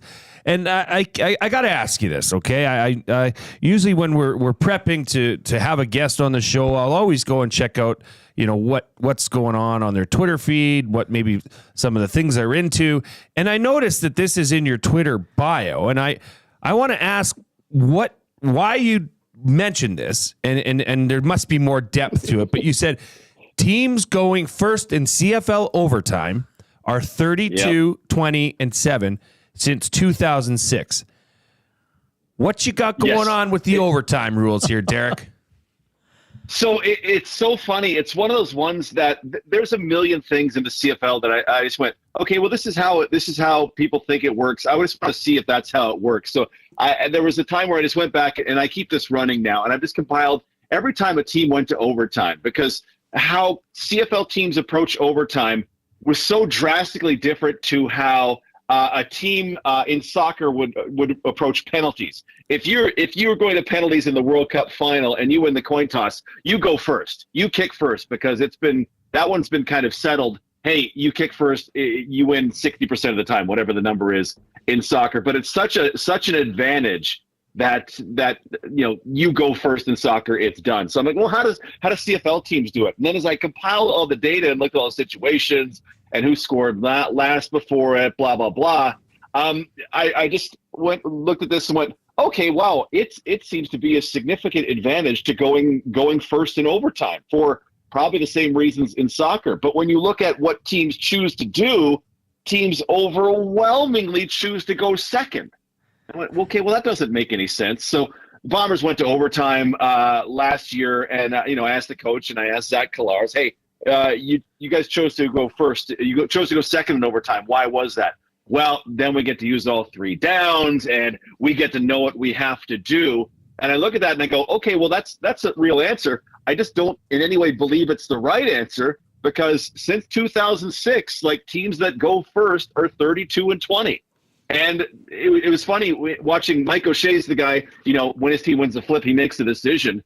Teams that went first in overtime games where Mike O'Shea was a part of that game, wasn't necessarily him choosing to go first, but they were 7-1 at one point. Teams going first, and I went, it's right in front of you. How are we not picking up on this? It's just with everything it looks like, it seems to be such an advantage, and that my hypothesis would be, you put so much pressure on the opponent if you get a touchdown and a 2-point convert, that they have to make not one but 2 scoring plays. That it still baffles me. Teams that go first in overtime win significantly more than they lose, and yet I can only find one case where a team chose to go first, pardon me, out of, I think I have 32 documented cases. They overwhelmingly still choose second, and I'm fighting that fight. That's one of my fights. So I need to jump in on, because I just believe you're passing up free money if you choose to go second in CFL overtime. Interesting. Well, we've had a couple ties this year that add into that last column on your sheet. Hey, Derek, it's always a pleasure to have you on the show. Safe travels to Edmonton for the game on Saturday. A big home and home here between these two teams who, as you said, it looked like this could be an over battle a month into the season. Yeah. And then now, if somebody sweeps this series, oddly enough, they got an inside track on first place. That's how it's changed. So it's certainly a turnaround. It's crazy. It's home and home, and it's Ford versus Ford. Trey and Tyrell going head to head. I cannot wait for that part of it, too. Yeah, that's going to be fun. Derek, we'll see you soon. Thanks for hopping on. Thanks for having me. Derek Taylor, loves the CFL. He always has some fun numbers or something, too, that he's looked into. Play-by-play voice for the Bombers. 54% of the time, the team that takes the ball first wins. Right, and as he said, most teams go second, or will pick to go second if they win the toss. And their argument is we know what we have to do. If the other team kicks a field goal, then we know, well, we're safe if we're safe to extend the overtime with just a field goal and a touchdown wins it. Whereas he's saying go first. If you get a touchdown and the 2-point convert, you're forcing the other team to, be perfect, right? Well, essentially, and 54% is a large number because you have to include ties into that, which probably factor for about 20%. So interesting stat. I was wondering what that was all about, so I'm glad he was able to explain it. And of course, the game is at Commonwealth on Saturday. Yep. The second half of the home and home is in Winnipeg on Friday, September 27th, and you can join the Edmonton Sports Talk crew for that game, for a watch party at Century Casino on Fort Road. This is next Friday, the 27th. We'd love for you to drop by. Jay and I will do this show from 3 to 5. Then Jay and Awanak will do the Green and Gold kickoff show from 5 to 6. We'll watch the game together, and then you and Awanak will go back on for the post-game show. But that's next Friday for the road game at Winnipeg. But just want to plant that little seed in your brain. Interesting to note that, he said, Derek Taylor said that they are now dropping a lot more defensive backs into coverage. Sometimes 7, sometimes even 8 of the 12 players are in defensive coverage. I can't help but think that's going to help a lot for opening things up for Trey Ford to take off and scamper with the ball, and create some situations where he gets out of the pocket and all bets are off at that point. So that'll be interesting to watch this weekend. We will go down memory lane to last night. How hard could it be to remember last night? It was foggy. It could be pretty hard. An Estes recap, my top 3, more comments from Stan Bowman. Reid Wilkins Show with Jay Milne on Edmonton Sports Talk, your clear choice for Edmonton sports.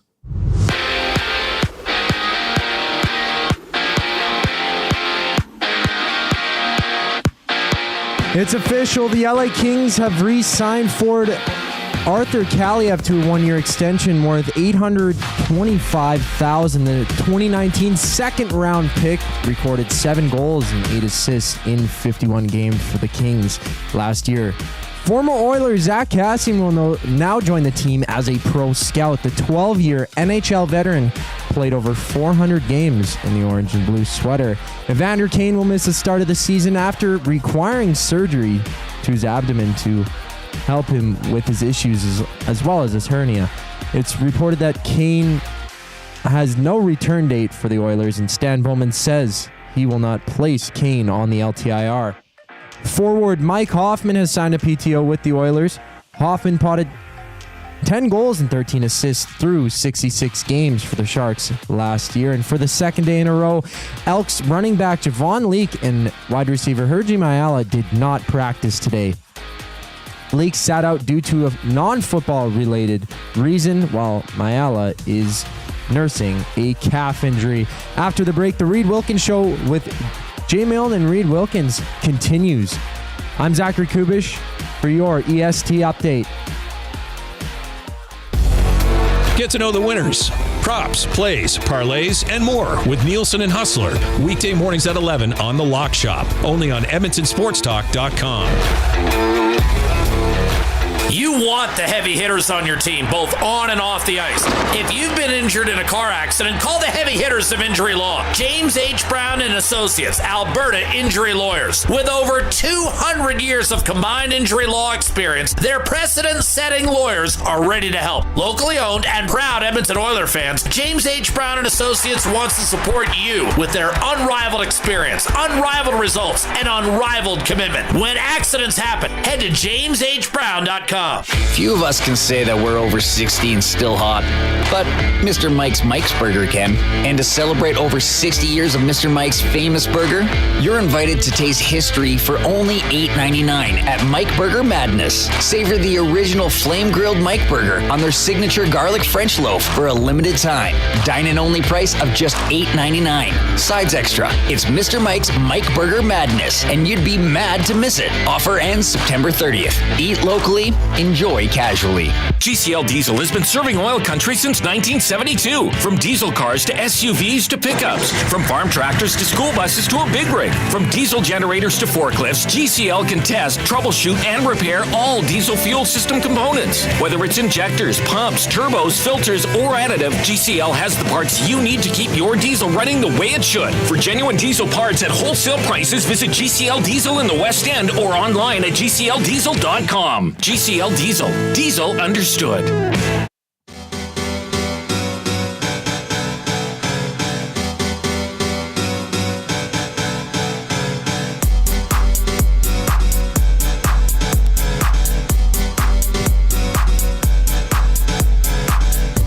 All right, thanks for checking out the show. We are in the James H. Brown studio. James H. Brown Personal Injury Law Firm, the heavy hitters of injury law. With over 200 years of experience, James H. Brown will get you the settlement you deserve. JamesHBrown.com. Book your private consultation today.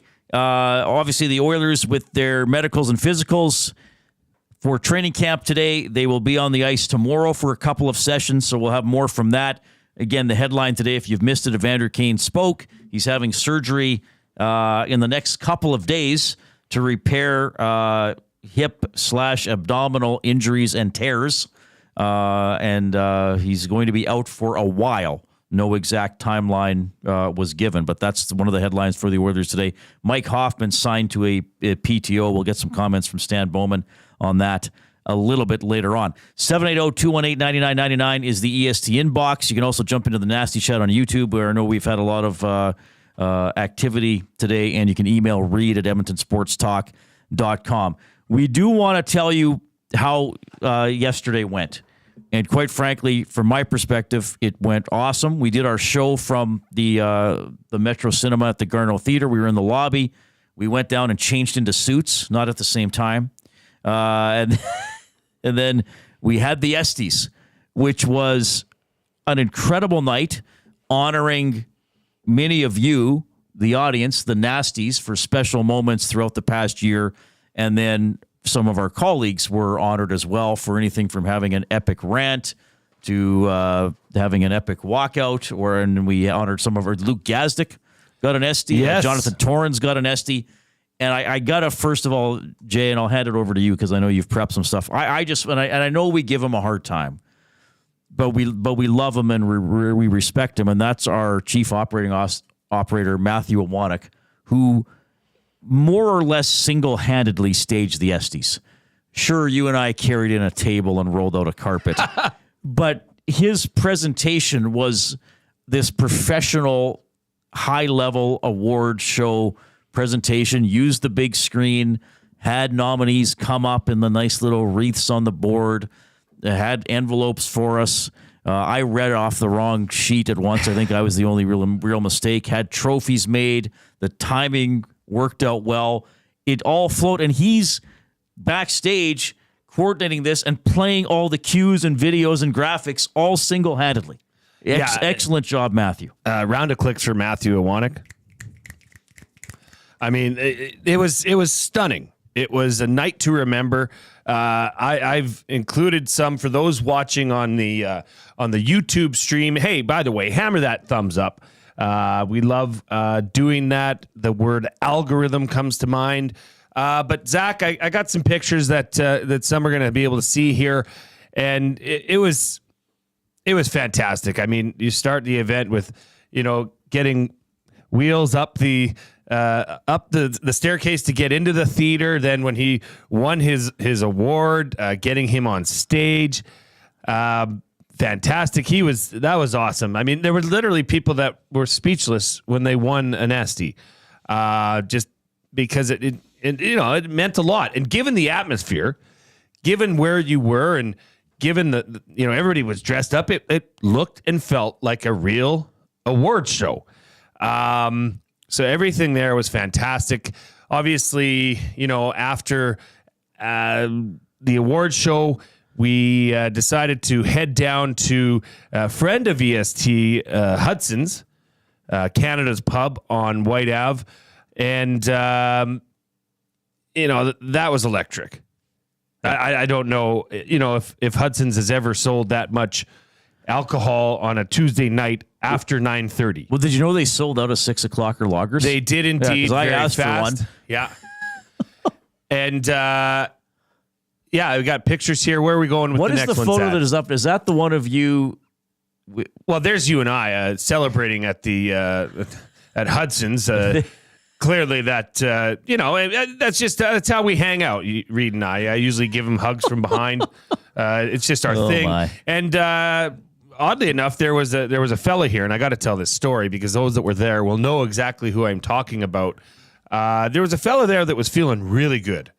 Yeah. One would say he was touching the stars, if you know what I mean, and quite annoying, frankly. He was bumping into everybody. At one point, he made a comment to my wife, and I told him to leave. Oh, really? He was. Yeah. So this was the same gentleman. Sorry to interject. No. quickly, because you and I were not this adds near context. each other the whole time. Yeah. I was sitting with Dustin's parents at a table for 4, and there was an empty stool. Yeah. And a young woman kind of stumbled up and said, "Can I sit down?" And we all said, "Oh, okay." And then I said, "Hey, were you at the Garneau?" And she goes, "No." I said, "Oh, okay. So are you here for the Edmonton Sports Talk stuff?" And she looks at me and goes, "I'm from Ontario."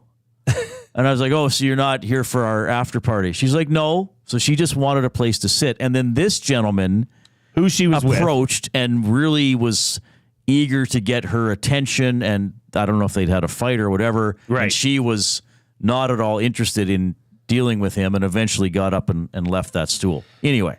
And the last picture that was up there was Hernan and I, this fellow that I was telling the story about, he eventually got kicked out of the bar. And in doing so, when he was leaving, he decided to at the manager. Oh, no. Never a good move. I do not suggest that approach. And was tackled in the middle of Gateway Boulevard and White Ave and held there until the authorities came and picked him up. There's the Coob, fresh off of a victory, a beautiful wrap. Trev was feeling it. Everybody was feeling it. It was a great night. I cannot say enough about the Esties. It's just, other than the chairs at the Garneau, I've got a problem with those chairs.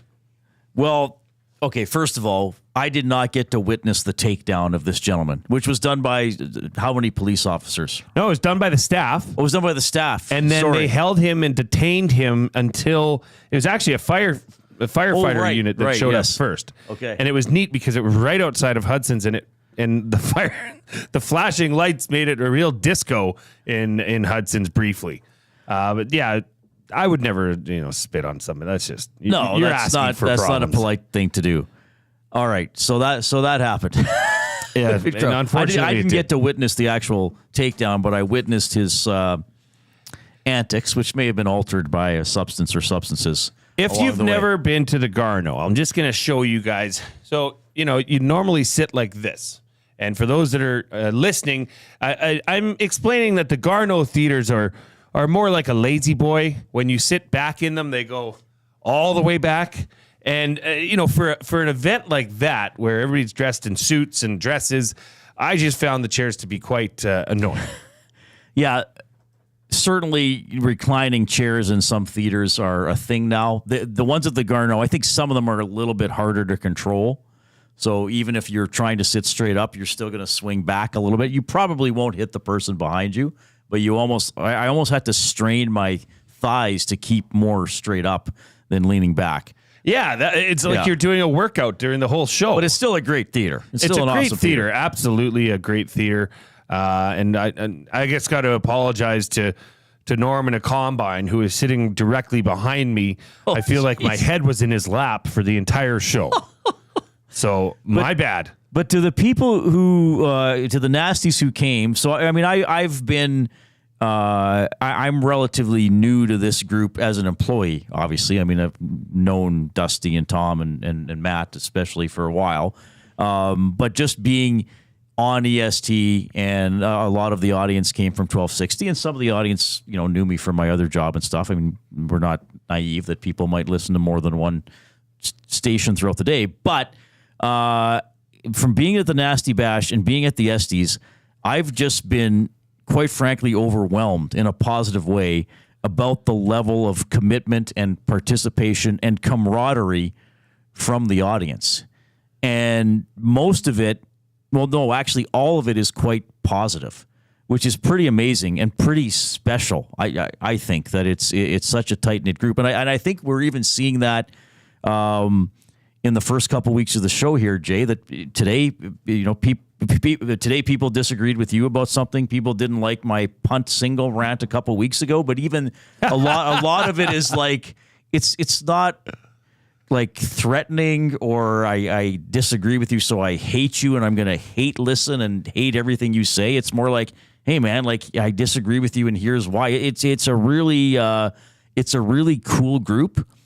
It's fun and an honor to do a show for this audience, and hopefully our audience keeps growing. And then just to mingle with people in person, because my past opportunities to do that, and I've talked about this a little bit, have been in Studio 99. Right. While I was hosting the Face Off show and Overtime Open Line on Ched, but I was also on air at the same time. So Sure. a lot of those are people walking by and waving or trying to talk to me and me pointing at the red light on my console, or someone coming up during a commercial and me saying, hey, just to let you know, I have 40 seconds. So once that 40 seconds is up, I got to go back on the radio. So it's nice to have a little more not meaningful, but a little more lengthy or casual conversations with people. Though I do apologize because I'm bad with names, and there were a lot of people I said to last night, I know I met you at the Nasty Bash. Yeah. And I'm sorry I can't remember your name tonight. That'll come. It is. I think the beauty of EST is not necessarily what happens in this office or in this studio. It's the people that are on the Nasty Chat, the people that are in the inbox.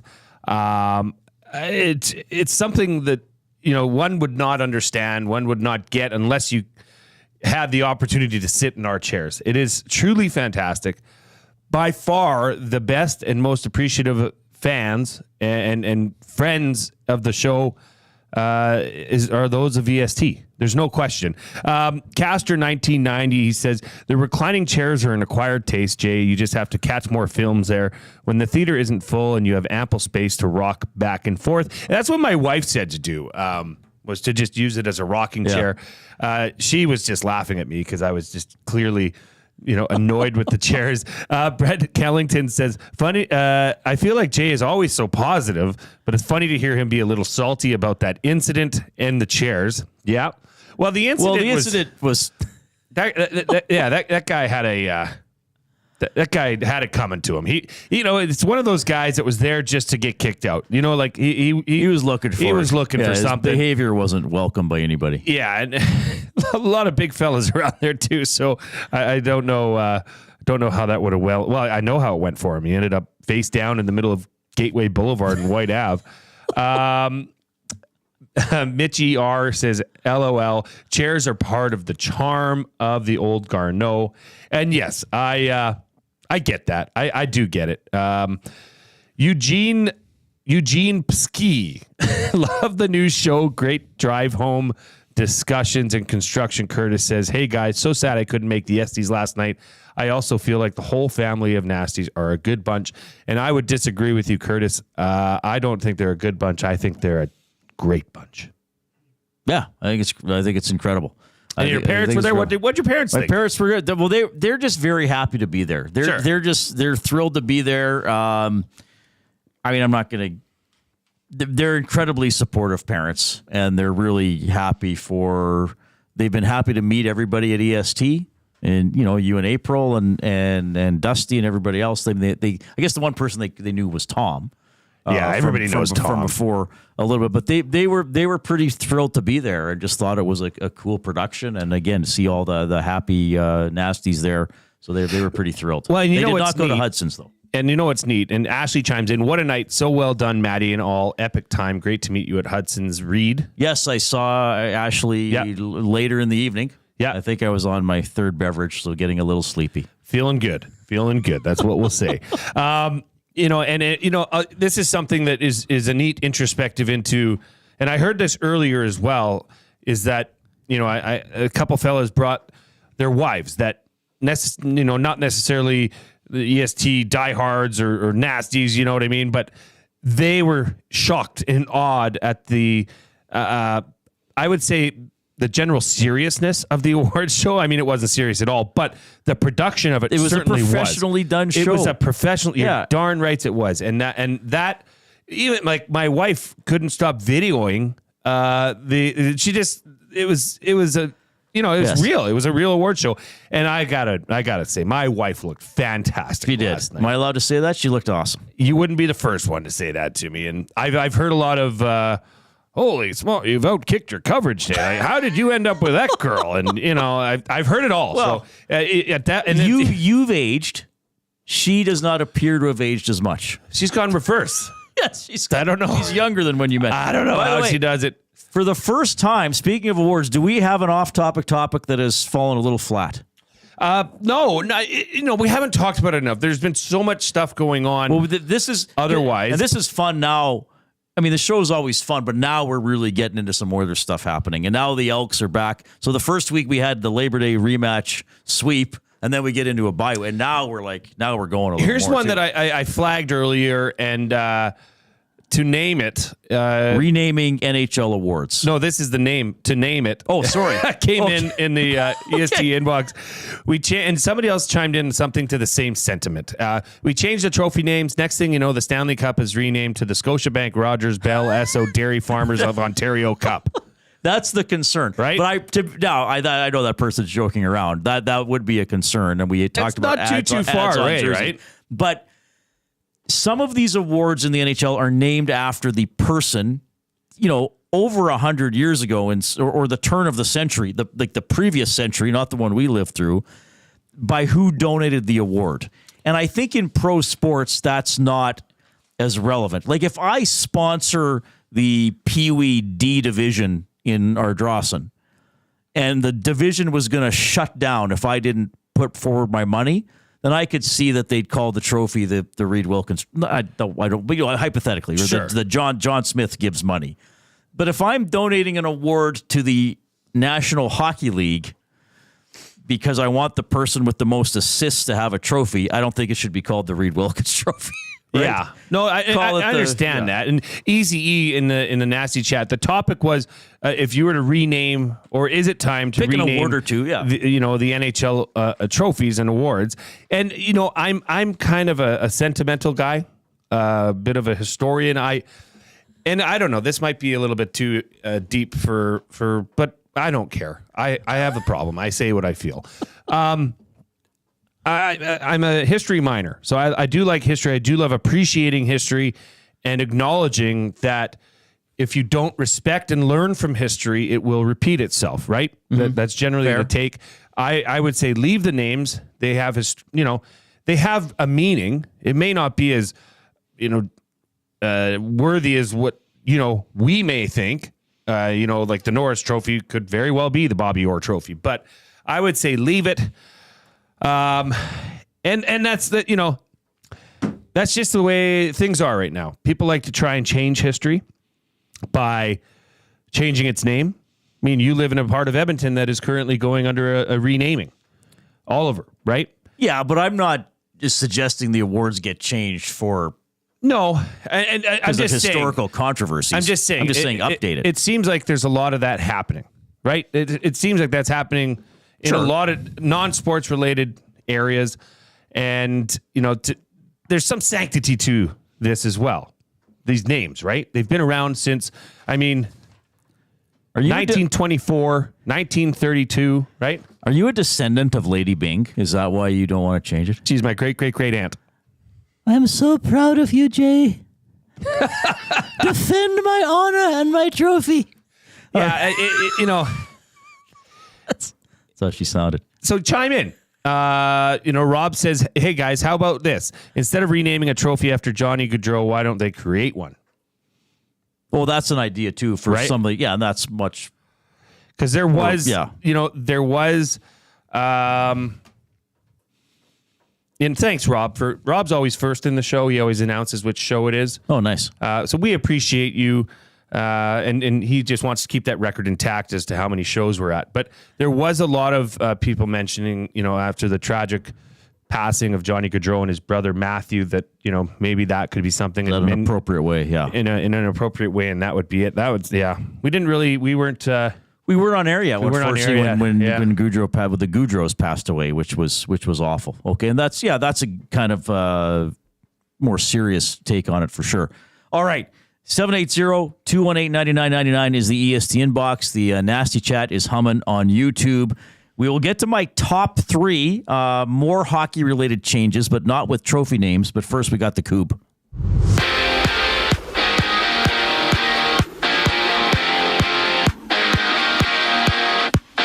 Evander Kane will miss the start of the season after requiring surgery. It's reported that Kane has been battling a hernia and some abdominal issues since before the playoffs and has no return date right now for the Oilers. Forward Mike Hoffman has signed a PTO with the Edmonton Oilers. Hoffman potted 10 goals and 13 assists through 66 games for the Sharks last year. For the second day in a row, Elks running back Javon Leake and wide receiver Herji Mayala did not practice. Leake sat out due to a non-football related reason, while Mayala is currently nursing a calf injury. In the American game, after the announcement of that the Panthers will bench quarterback Bryce Young for Andy Dalton, head coach Dave Canales, quote, absolutely believes that the team still has their franchise quarterback. Bryce Young, the former 2023 first overall pick, is 2-16 as a starter in the NFL. After the break, Reid and Jay get to Reid's top 3 for Fuge sausage. I'm Zach, and that was your EST update. Your brand deserves more than just a whisper, it deserves a buzz. At the Hive Product Marketing, they specialize in promotional products that bring the buzz. From eye-catching giveaways to unforgettable keepsakes, they got the perfect products to make your brand stand out and get noticed. Visit the Hive Product Marketing and let them create the buzz your business deserves. The Hive Product Marketing, the official merch partner of Edmonton Sports Talk. Visit them online at thehiveproductmarketing.com. It's crunch time for your taste buds, because for a limited time, A&W is collaborating with Ruffles to bring you the Ruffles Crunch Teen Burger, your favorite teen burger, and your favorite Ruffles cheddar and sour cream chips, combined into one unique taste sensation. It's grass-fed beef. It's one-of-a-kind ridges and crunch. Try it in all its teen burger glory, or crunch into its equally tasty sidekick, the Ruffles Crunch Buddy Burger, for just $4.99. Try one today at your neighborhood A&W. Hi there. If you're like me, you like to picture yourself in luxury, even though there's absolutely no way you could afford it. And if you can, well, even better. Thankfully, I picture myself in something that is luxury, but still absolutely affordable, like the all-new Mazda CX-90 from Park Mazda. With the new luxury features like facial recognition settings and quilted detail Napa leather seating, I can pretend to be comfortable with all of my proper settings activated without even touching a button, thanks to Mitch Lewicki and the great staff at Park Mazda. I like to picture Mitch Lewicki as a ninja fighting off evil samurai. Park Mazda, your dealer for life in Sherwood Park off Y Road, parkmazda.ca. Since 1952, William Huff has been the heartbeat of Edmonton's advertising world. From humble beginnings to a citywide powerhouse, we've been the go-to for signage from print to design and installation. Partnering with Edmonton's top sports franchises and major events, we've helped shape the city's global reputation. Our secret? Unmatched customer service, decades of experience, and a passion for excellence we call the William Huff Advantage. Visit us online at williamhuff.com.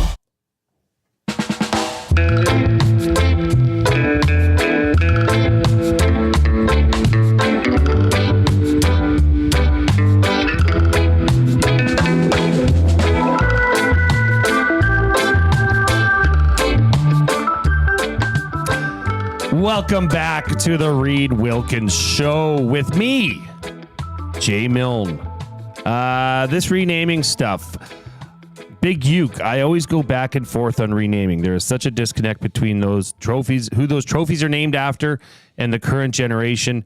Naming it after some newer legends wouldn't be a terrible thing. That's where in I'm my going. opinion. Yeah. Right. Jason and LeDuc. Speaking of renaming, I miss this.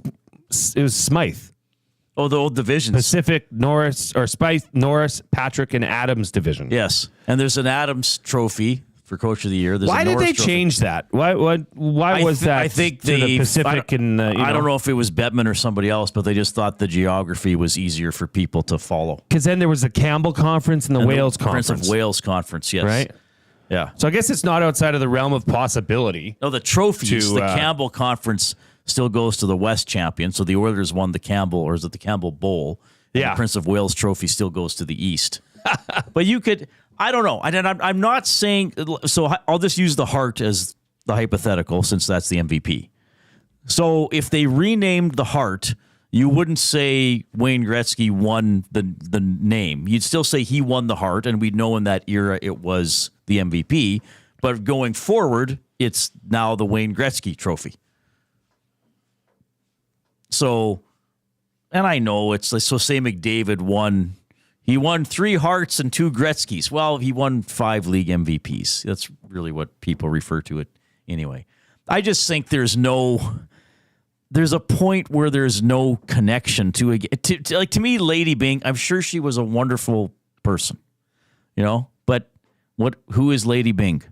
Even who's Dr. David Hart? This is Vesna's different. That's a goalie, but even so, you could pick a more recent goalie, the Hasek Trophy or the Watt Trophy or whatever.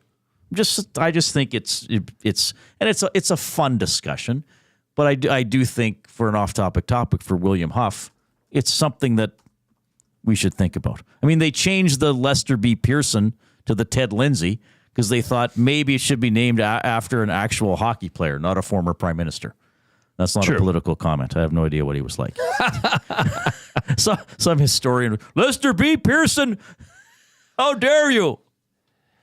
Yeah, that's interesting. They changed those division names, so maybe they could. Well, change. they just took it. They took the names off and just made the divisions geographical. So I guess they could just change it to the NHL MVP. That would be worse. I like having a name on it. Yeah, like I said, I don't have a problem with it. But I would not. I agree with the person who wrote in and said, "Don't go with sponsors." I hope they never do that. The Alka-Seltzer Hart Trophy. No, they can't do that. I would hope not. And Reid, I gotta clarify this because I don't want this to get taken out of context of name changing and all that stuff. I see the reason for name changes in context of, like I said, the Oliver area. That was a bad dude at that time that did a lot of bad and made a lot of poor decisions.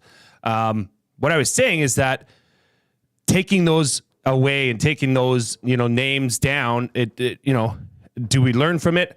As in history, that that would say if you kept it as like Oliver, right? You can see the history and you see that what happened in the past, right?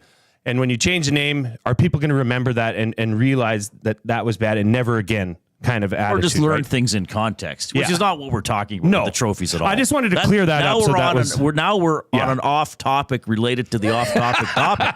That's how out of control we are. We're getting very meta. Okay. Yes. Oh, okay. Let's also clarify something. Joel was first today. In the chat, in the and that is chat? Okay. that is a very prestigious honor. I had mentioned that Rob is usually he missed it today being first, but he's saying he'll get it first. So Joel, I apologize. I misidentified Rob as being first in the chat. The sit and sleep first into the chat. Speaking of sit and sleep, we are going to be there on Friday, and we are looking forward to it. Going to try out some mattresses. They've got the coolest thing there. They've got it's called the Sleepologist, and you lie down on a mattress, and it tells you whether the way you sleep. If you're a side sleeper, back sleeper, however, tummy sleeper, some people are. It'll tell you what kind of mattress you should get, the level of firmness, whether you should have a soft mattress or mattresses of different areas of firmness at your pressure points. It's really cool. We're going to see what kind of Sleepology number you get. Oh, okay. On Friday. Sure. Yeah, we can do that. Who knows? Maybe I'll be having a mattress delivered on Saturday from Sit and Sleep. Maybe I'll fall asleep during the show. You never know. All right. My top 3 is presented by Fuge Sausage, the best sausages you will ever eat, locally made, packed full of flavor. Order online or visit them in store, 6736 99th Street. Take advantage of their Edmonton Sports Talk discount. You got it. 10% off your order by entering the online code EST or mention EST in the store. Free delivery in Edmonton on orders over $100. As Fuge Sausage says, you can't beat our meat. We dined on some Fuge Sausage here in studio last week. I'm going to my parents for supper. I believe Mom's going to fire up, I think, some andouille Fuge sausage. So that's going to be pretty good. Oh, yeah. Yeah. We still have some. We're going to have to get some on the show. Do we still have some maybe here? tomorrow. Ooh-wee. Yeah. Well, yeah, because we can't take it to sit and sleep. If I ate something, you can't eat in bed. Yeah, I'm not sure I can handle a Fuge sausage right now. Right. After last night? Okay. Yeah. It was fun. It was fun. Fun, they said. So first of all, I want to just put this on people's radars because hockey fans like to know stuff. And you probably remember this, but I watched a video recapping this today. I'm not going to go over every rule change. There are some rule changes for this season. One of them, this one's kind of minor, but just think of it. Sometimes a player will be coming onto the ice for a line change, and they'll sit on top of the boards. Like they'll swing their legs over, and they'll sit on top of the boards, and the play is going on. And then they don't hop on till the person they're replacing goes to the bench. If that happens now, the team will be warned, and then the next occasion of that will be a penalty. So you can't be almost on the ice before you're actually on the ice. You have to come all the way over the boards when you go on. You can't sit on top of the boards and hop on. So first violation's a warning, then it's a penalty. So just because you do notice that sometimes. And this is an actual change. This is an actual rule change. I wonder why. I'm not joking around. I wonder why. Well, I think it probably is somewhat of a safety issue too. I know, but okay, because sometimes this camera will be panning and you'll see a guy sitting like that for 10 seconds. But I mean, then you could say there must have been an incident, and I can't think of one. If anybody else can think of one where the leg hanging over the side of a bench, interfered with a player or caused a breakout. You know what I mean? Like, I don't know. It's a weird one. I guess if the puck hit him or something like that, that could be. Well, is it actually too many men? I think it's just to clean up substitutions a little bit. Okay. Interesting. I did not know that. Here, and this is, and then I'm going to have my top 3 changes to the NHL I would suggest. But this is another actual one. Remember, there's going to be a coach's challenge that can eliminate a puck over glass penalty. So, Evan Bouchard shoots the puck up the boards, and it goes over the glass. And the ref says, "Oh, puck over glass, 2-minute delay game, Evan."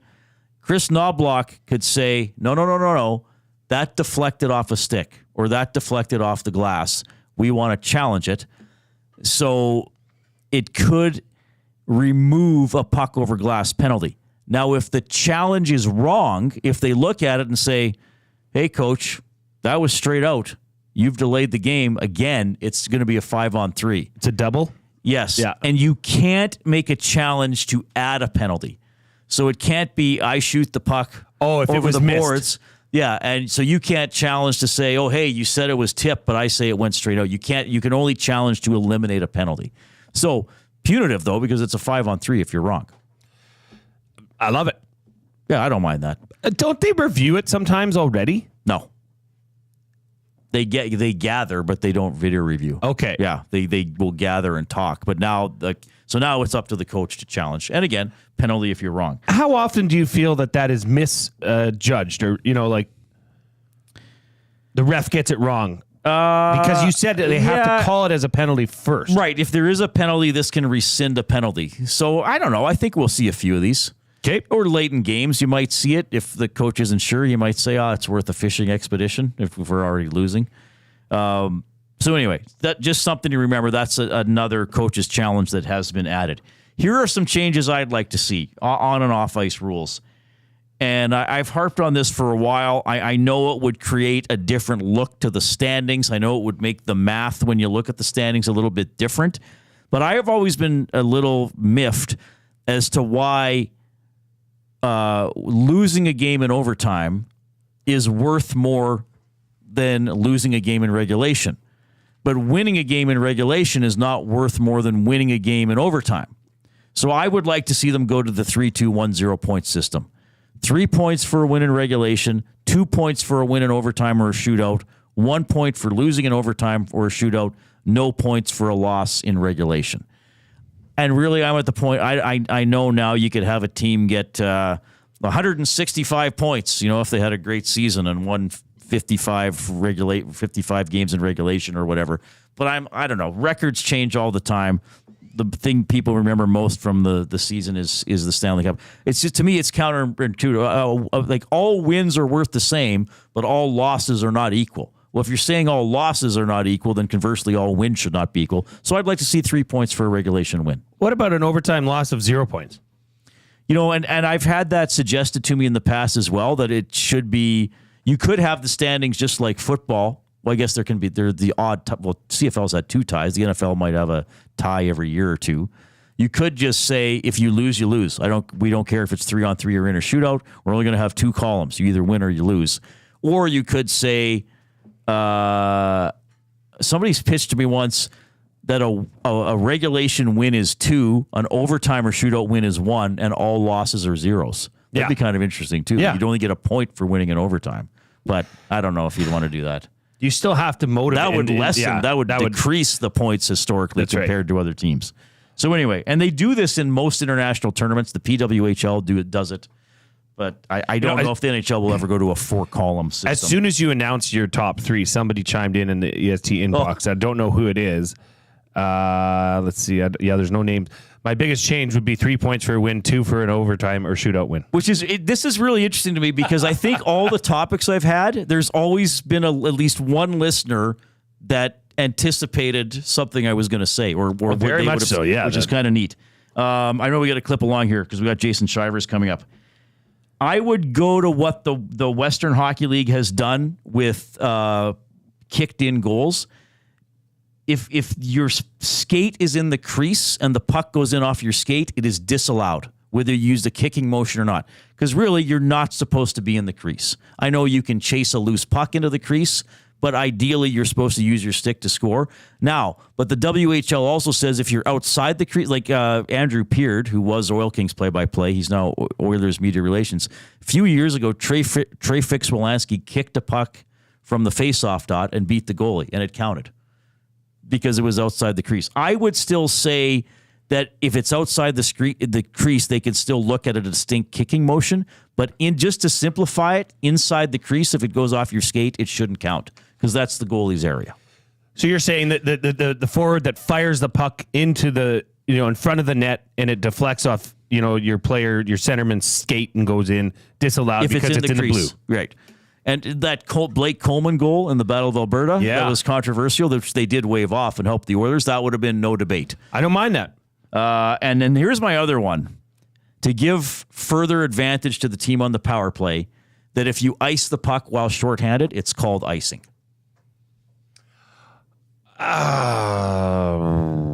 You like having the shorthanded team have something that gives them a help? fighter's chance. Yeah, that's a little because that would be quite punitive because you ice the puck and then you couldn't change already while shorthanded. But I just think, why should you be able to quote unquote break the rules because you've taken a penalty? Why should you be able to take a penalty and then get a break on something else? I don't know. I'd like to see them try that. Try it in the preseason. Well, I know they're not going to try it for this preseason. Maybe I'll go down to the center ice at Rogers Place. I would like to announce a rule change for tonight's game only. I don't know why I'm doing my Bond villain voice for that. Who knows? Was that Bond or was that Hans Gruber? McLean. We're going to get an update on your duck. So those are my changes. I know you have some. We'll have to get to yours. Can we do yours later? Because we got Jason coming up. It's good. We're good. And we'll still get to some more Stan Bowman clips, but we got Elks defensive coordinator Jason Shivers next. Reid Wilkins Show with Jay Milne. Wake up with the Nielsen Show with Dustin Nielsen and Lieutenant Eric. Weekday mornings 6 to 9 on EdmontonSportsTalk.com. Conveniently located 10 minutes west of St. Albert, Wheeler's RV Storage will provide you with safe, secure storage for your RV, boat, or whatever you need to store. Open 7 days a week with gated keypad access and extra large stalls. Now is the time to take advantage of their limited time offer. Buy 6 months and get 1 month free. Now's the time to go to WheelersRVStorage.com. That's Wheeler's RV Storage. Safe, secure storage. Visit them today at WheelersRVStorage.com. Food Sausages makes their meat with nothing but the best local ingredients. From chicken, beef, and pork, their gluten-free sausages are packed with flavor. Every single bite. Get a 10% discount when mentioning Edmonton Sports Talk in-store or use the code EST when shopping online at foodsausages.ca. Plus, you get free delivery on orders of $100 or more. Find them at 6736 99th Street. Food Sausages. You can't beat our meat. If you've been injured in a car collision, let James H. Brown and Associates, Alberta Injury Lawyers, protect your interests. They'll be there every step of the way to help answer your questions and help you get your life back on track. Trust Alberta's precedent-setting injury lawyers with their unrivaled experience, unrivaled results, and unrivaled commitment. When accidents happen, call James H. Brown and Associates, Alberta Injury Lawyers, 780-428-0088, or go to jameshbrown.com.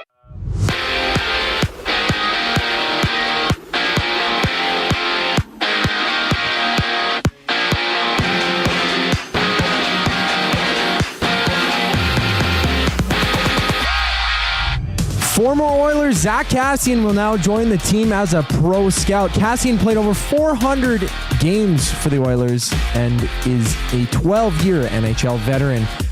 Oilers forward Evander Kane will undergo surgery to address his 2 hernias, 2 torn hip adductors, and 2 lower abdominal muscles. A return for Kane is unknown at this moment, and Stan Bowman says the Oilers will not place him on LTIR.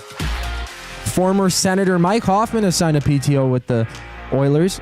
Hoffman, drafted to the Sens in 2009, played for Ottawa, San Jose, St. Louis, and Montreal. And for the second day in a row, Elks running back Javon Leake and wide receiver Herjim Ayala did not practice. Leake was away because of non-football related reasons, while Mayala is currently nursing a calf injury. In just a few minutes, Reid and Jay will be joined by assistant head coach and defensive coordinator for the Edmonton Elks, Jason Shivers. I'm Zachary Kubish, and now you're up to date.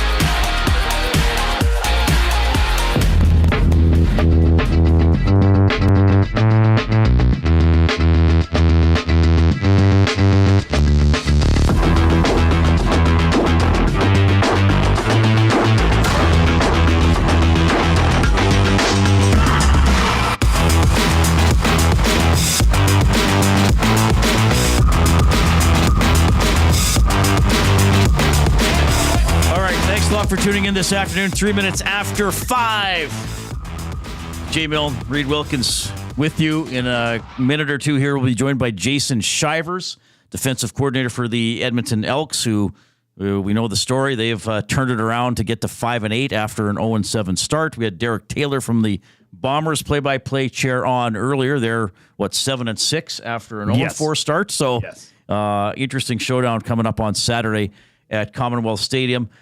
Just give me a couple quick reactions to my top three. Okay, Penner's Pancake, item number 1, which is the points. Big agree. Item number 2, which is the skate. Yeah. Big disagree. And item number 3, which is the icing. Yeah. Agree. Oh, And really? Okay. I got to say, that's the general sentiment. I thought that'd be the one that would most irritate people. Yeah. But it's the skate one, eh? The skate one is the one that's... the kick in, where's it going off your skate? Yeah. Yeah, and just so everybody knows, we are going to be talking and bringing on some more Bowman clips. We talked a lot of Kane in hour one, but later in this hour, we are gonna talk about what Bowman had to say. Because he has a comment on Hoffman and Pud Coles, and just to sort of round out some of the other stories that it's interesting. that he talked about today. The reason I make that, bring that up is because Carmen was in the EST inbox and said the way Bowman answered the top 4 right-hand D question was odd, wasn't it? I bet you we will see a change or move in the next 2 weeks. Well, we are going to play that. I don't know if I thought it was odd when he answered it, but we'll up for discussion. We'll get to it. We can talk about it and some of the names he threw in there. All right, yeah, it's a great time of year. Oilers are getting ready to go, and of course the Elks here are playing great and pushing for a playoff spot, and who knows, maybe even a home playoff game if they can rack up a few more wins down the stretch. And we are pleased to welcome to the show the defensive coordinator for the team, Jason Shivers. Jason, it's Reid and Jay. How are you doing? Great. How y'all doing today? We're doing very well. Thanks for taking time to join us, because I know everybody's back at practice here and you're getting ready for the Bombers. Coming off the bye week, does a coach get a bye week? Did you get any rest, or how much was still prep for the rest of the season? It's called like a bye day. So, as coaches, we try to get away from the game for a day or two, and it's a good time to catch up with some friends and family, that you usually don't have as much time to talk with. And so did get away for a little bit, but it's also a time for us to get ahead and study other opponents and, get to watch a couple games. Hey, Jay Milne here. Jason, great name. I love your name. It's my name as well. I'm a defensive guy. I have a defensive background. I got to ask you some defensive questions because there's been a big change in this defense. I mean, right now, your defense leads the CFL in interceptions with 20, leads the CFL in the turnover ratio, which, as you know, is a very telling stat at plus 16. You're averaging 21 points per game, which is well under the league average. This was not the case earlier in the season. It seemed like the defense was prone to giving up big plays. That is, seemingly shut down. What happened? What was the change, in your opinion? Just the players understanding of the defense, what we're trying to accomplish. Just more attention to detail. Obviously, it's just like anything else. Started out the season, we had 3 rookies out to the field side. I think we had 4 in total. And then we had 2 second-year players. So, it just took some time for that group to gel. Big field, people were throwing the ball all over the ballpark. So, but credit to the players, man. They really hunkered down, got in the film room, put the time in on the practice field, and they're gelled and they're playing well. Niles Morgan. What can you say about your star middle linebacker? He's a beast. What's the process with you being defensive coordinator with a player like that? Do you let him loose? Is it something where you're spending extra time with him as the coordinator, as he's somewhat of the captain on that defense? How do you deal with a guy like Niles Morgan? Each individual, we have our own relationship, and how we work together. He's a guy that likes to come by in the morning, talk about practice or talk about possibilities of things on film. And, you spend extra time with each player, because that's how they get better. But he does a great job of being a leader, setting up meetings and putting in the extra work. But we just try to develop the scheme of around him and, let his qualities come out as a player, which is, he's a hard-hitting Mike linebacker, as we've seen in the last couple of weeks. Jason Reid again. We know the story of this team is the turnaround in all three aspects here, and now racking up more wins. From a defensive standpoint, it just seemed that sometimes something would go, like speaking of Niles, that tough face masking penalty in BC. I know he didn't mean to do it, but the hand goes on the face mask. I think a couple of your DBs throughout the season kind of got an unsportsmanlike for celebrating a pass breakup for things like that. And now it's going the other way. Is it a better commitment to discipline? Is it just more confidence? And now maybe you're not making those key mistakes or taking those key penalties. What is it that now it seems those key plays are going in the Elks' favor instead of against them? Confidence, in-play communication, post-snap communication, again, attention to detail. Those guys want to win, and I think we were pressing a little bit early on, and when you press, sometimes you can the ball doesn't seem to bounce your way all the time. So I think the guys are relaxed. They know that they can win. They're playing with confidence, and that's an important thing, right? And so and at the end of the day, again, a lot of those guys were new, so when you go through those situations, how do we coach? I'm surrounded by some great coaches who coach those guys up in those moments and don't wait until we get back to the film room, but actually get those guys to autocorrect in game. And, again, I'm always going to give the credit to the players for making those necessary adjustments. Wanted to ask you about your, earlier on in your life, being that you were from Phoenix, you went to Phoenix's South Mountain High School, quite an athlete, and also quite a track athlete. That you lettered as a track athlete. This is a conundrum, I think, in amateur sports or youth sports, is that it seems as though there's a lot of focus now on excelling at one sport. And playing that, you could play baseball when you're supposed to play baseball, but then you can play it all year round and train for that one single sport. Are you more of an advocate to saying to a young athlete, go play as many different sports as you can? And what do you see with dealing with professional, football players in the CFL? Are a lot of these players multi-sport athletes or more single disciplined? That's a great question. We talk about it a lot. Especially now, like you said, with sports getting becoming so specialized. But I believe at the youth level, the youth ages of playing multi-sports, having that multi-sport discipline, because it helps develop hand-eye coordination, foot, hand, eye coordination. All of those different things are what you use, as you get older. And then, yes, as you get into high school, right, I think then maybe, you can have two sports if they complement each other because of the seasons and the off-season training. So track and football happen to really always work well together.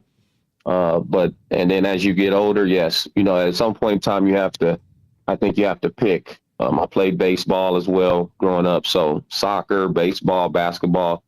But eventually I was like, all right, I'm going to just play football. So I definitely believe in, playing multiple sports and having that multi-sport discipline early on, and then focusing as you get older. Yeah, I like how you put that for sure.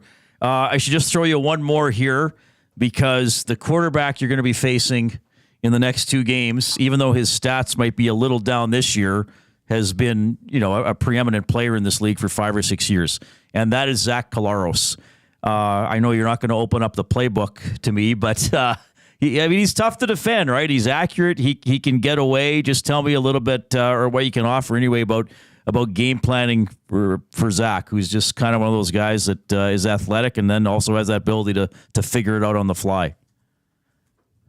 Oh yeah, I mean he's a multi-year vet. Actually started with him when he was a rookie in Toronto. I was just barely getting my feet wet as a coach, but schematically, there's nothing you're going to show him that he hasn't seen before. You just try to switch up the picture and not get in a rhythm so that, he has to actually play quarterback in the moment. Definitely want to keep him in the pocket. He's a He's a master of extending plays and finding windows. He's been playing with that group for a long time. Dembski, he can throw the heck out of the corner route. He can throw it in a bucket. So, for him, you just want to keep him in the pocket, and he has a great running back and Brady. And so, the offense seems to be running through him. So we'll see what he has on the docket as far as the game plan, but always look forward to the chess match, being able to make adjustments in game and throughout the whole game, especially when you have them back to back. So it'll be very interesting to see how it works out. Yeah, a couple of huge games coming up, starting at Commonwealth on Saturday night. It should be another massive crowd for that one, like we had in the Labor Day rematch. Hey, Jason, I know, like you said, coaches don't have a lot of downtime, so thanks for finding 10 minutes for us here this afternoon. All the best on Saturday. Thanks for having me. You have a good day. That is Jason Shivers, the defensive coordinator for the Elks, and a lot made of it when he was hired. And then I think, like a lot of areas on this team, there was a lot of what's the big deal about this coach or this player as they struggled to 0-5 under Chris Jones and then 0-7. And now we're seeing a lot of changes. You and I have talked about it a lot. Some of the changes with scheduling and responsibilities and everything like that from Jones to Jackson. And then I liked how Shivers said it. They got confidence. We got attention to detail, and we're not pressing. Like, cliche here, but you got to play the play. Absolutely. Yeah.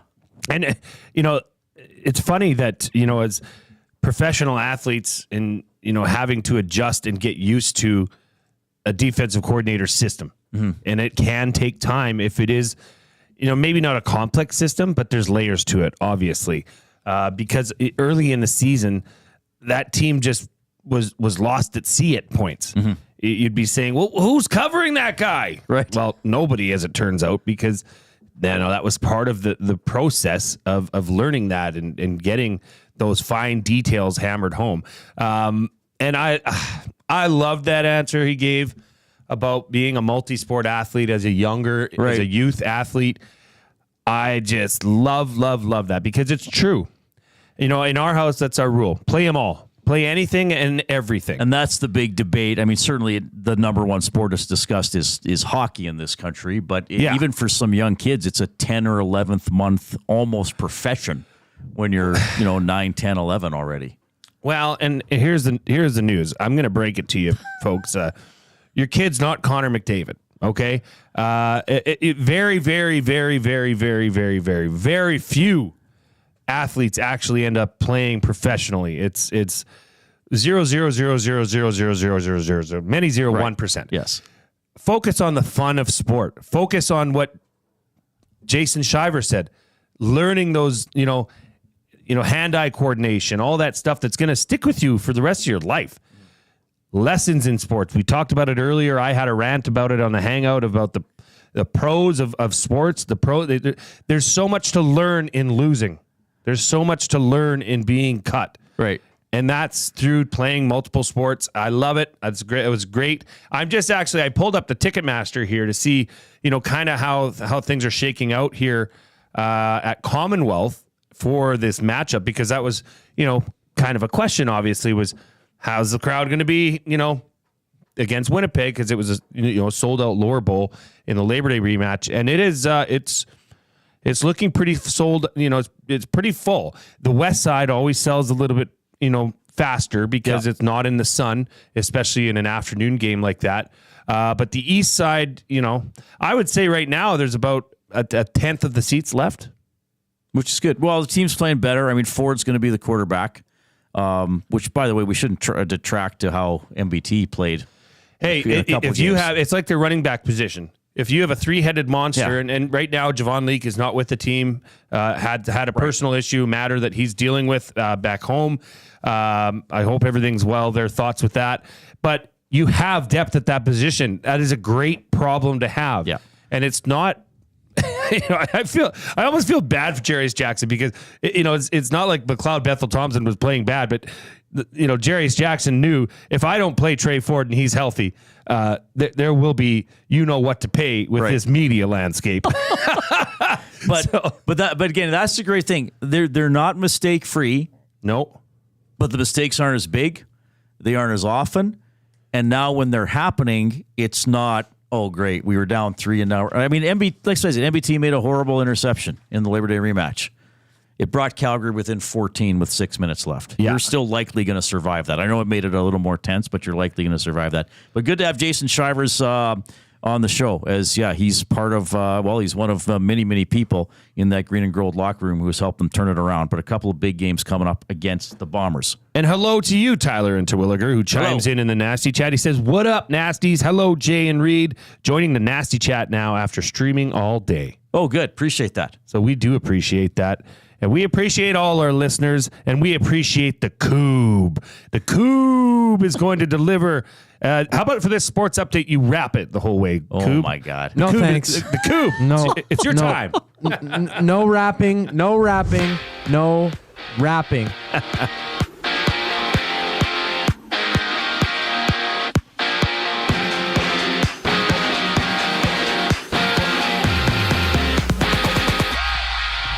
Former Oilers Zach Kassian will now join the team as a pro scout. Kassian played over 400 games for the Oilers and was in the NHL for 12 total years. Oilers forward Evander Kane will undergo surgery to address multiple injuries. A return for Kane is unknown, and Stan Bowman said the Oilers will not place Kane on the LTIR. Former Senator Mike Hoffman has signed a PTO with the Oilers. Hoffman drafted to the Sens in 2009, played for Ottawa, San Jose, St. Louis, and Montreal.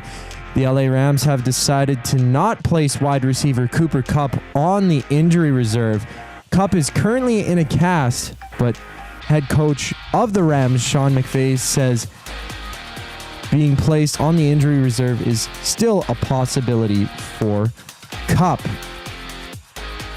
For the second day in a row, Elks running back Javon Leake and wide receiver Herjin Mayala did not practice. Leake was away because of non-football related reasons, my apologies, while Mayala is nursing a calf injury.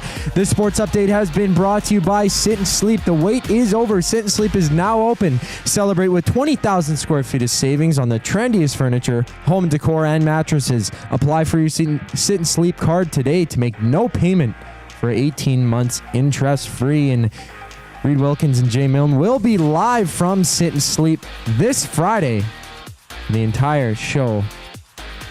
After the break, the Reid Wilkins Show continues. I'm Zachary Kubish for your EST Update. It's crunch time for your taste buds, because for a limited time, A&W is collaborating with Ruffles to bring you the Ruffles Crunch Teen Burger, your favorite teen burger, and your favorite Ruffles cheddar and sour cream chips, combined into one unique taste sensation. It's grass-fed beef. It's one-of-a-kind ridges and crunch. Try it in all its teen burger glory, or crunch into its equally tasty sidekick, the Ruffles Crunch Buddy Burger, for just $4.99. Try one today at your neighborhood A&W. Come get your game on at The Ranch. The Ranch lets it all hang out with a championship caliber design, premier conditions, and above all, a fun, laid-back experience. Get top-notch service and unmatched value every time you play at The Ranch. Think you have what it takes to go low? The best value for your golfing buck is always The Ranch. The Ranch Golf and Country Club. 10, 50, 100, and 200 round packs on sale. TheRanchGolf.com.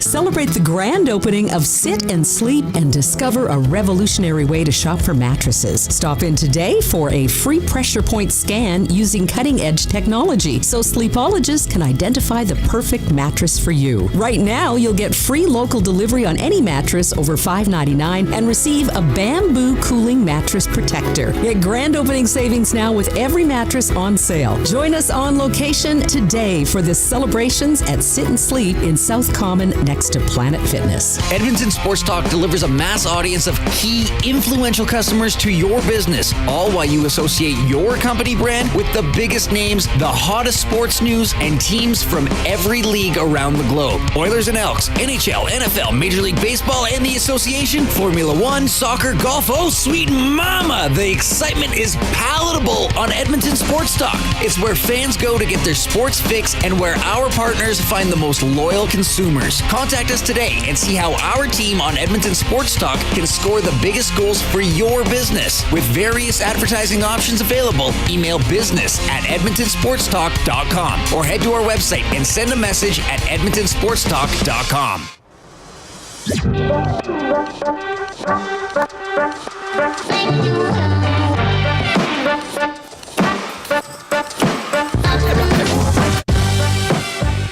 All right.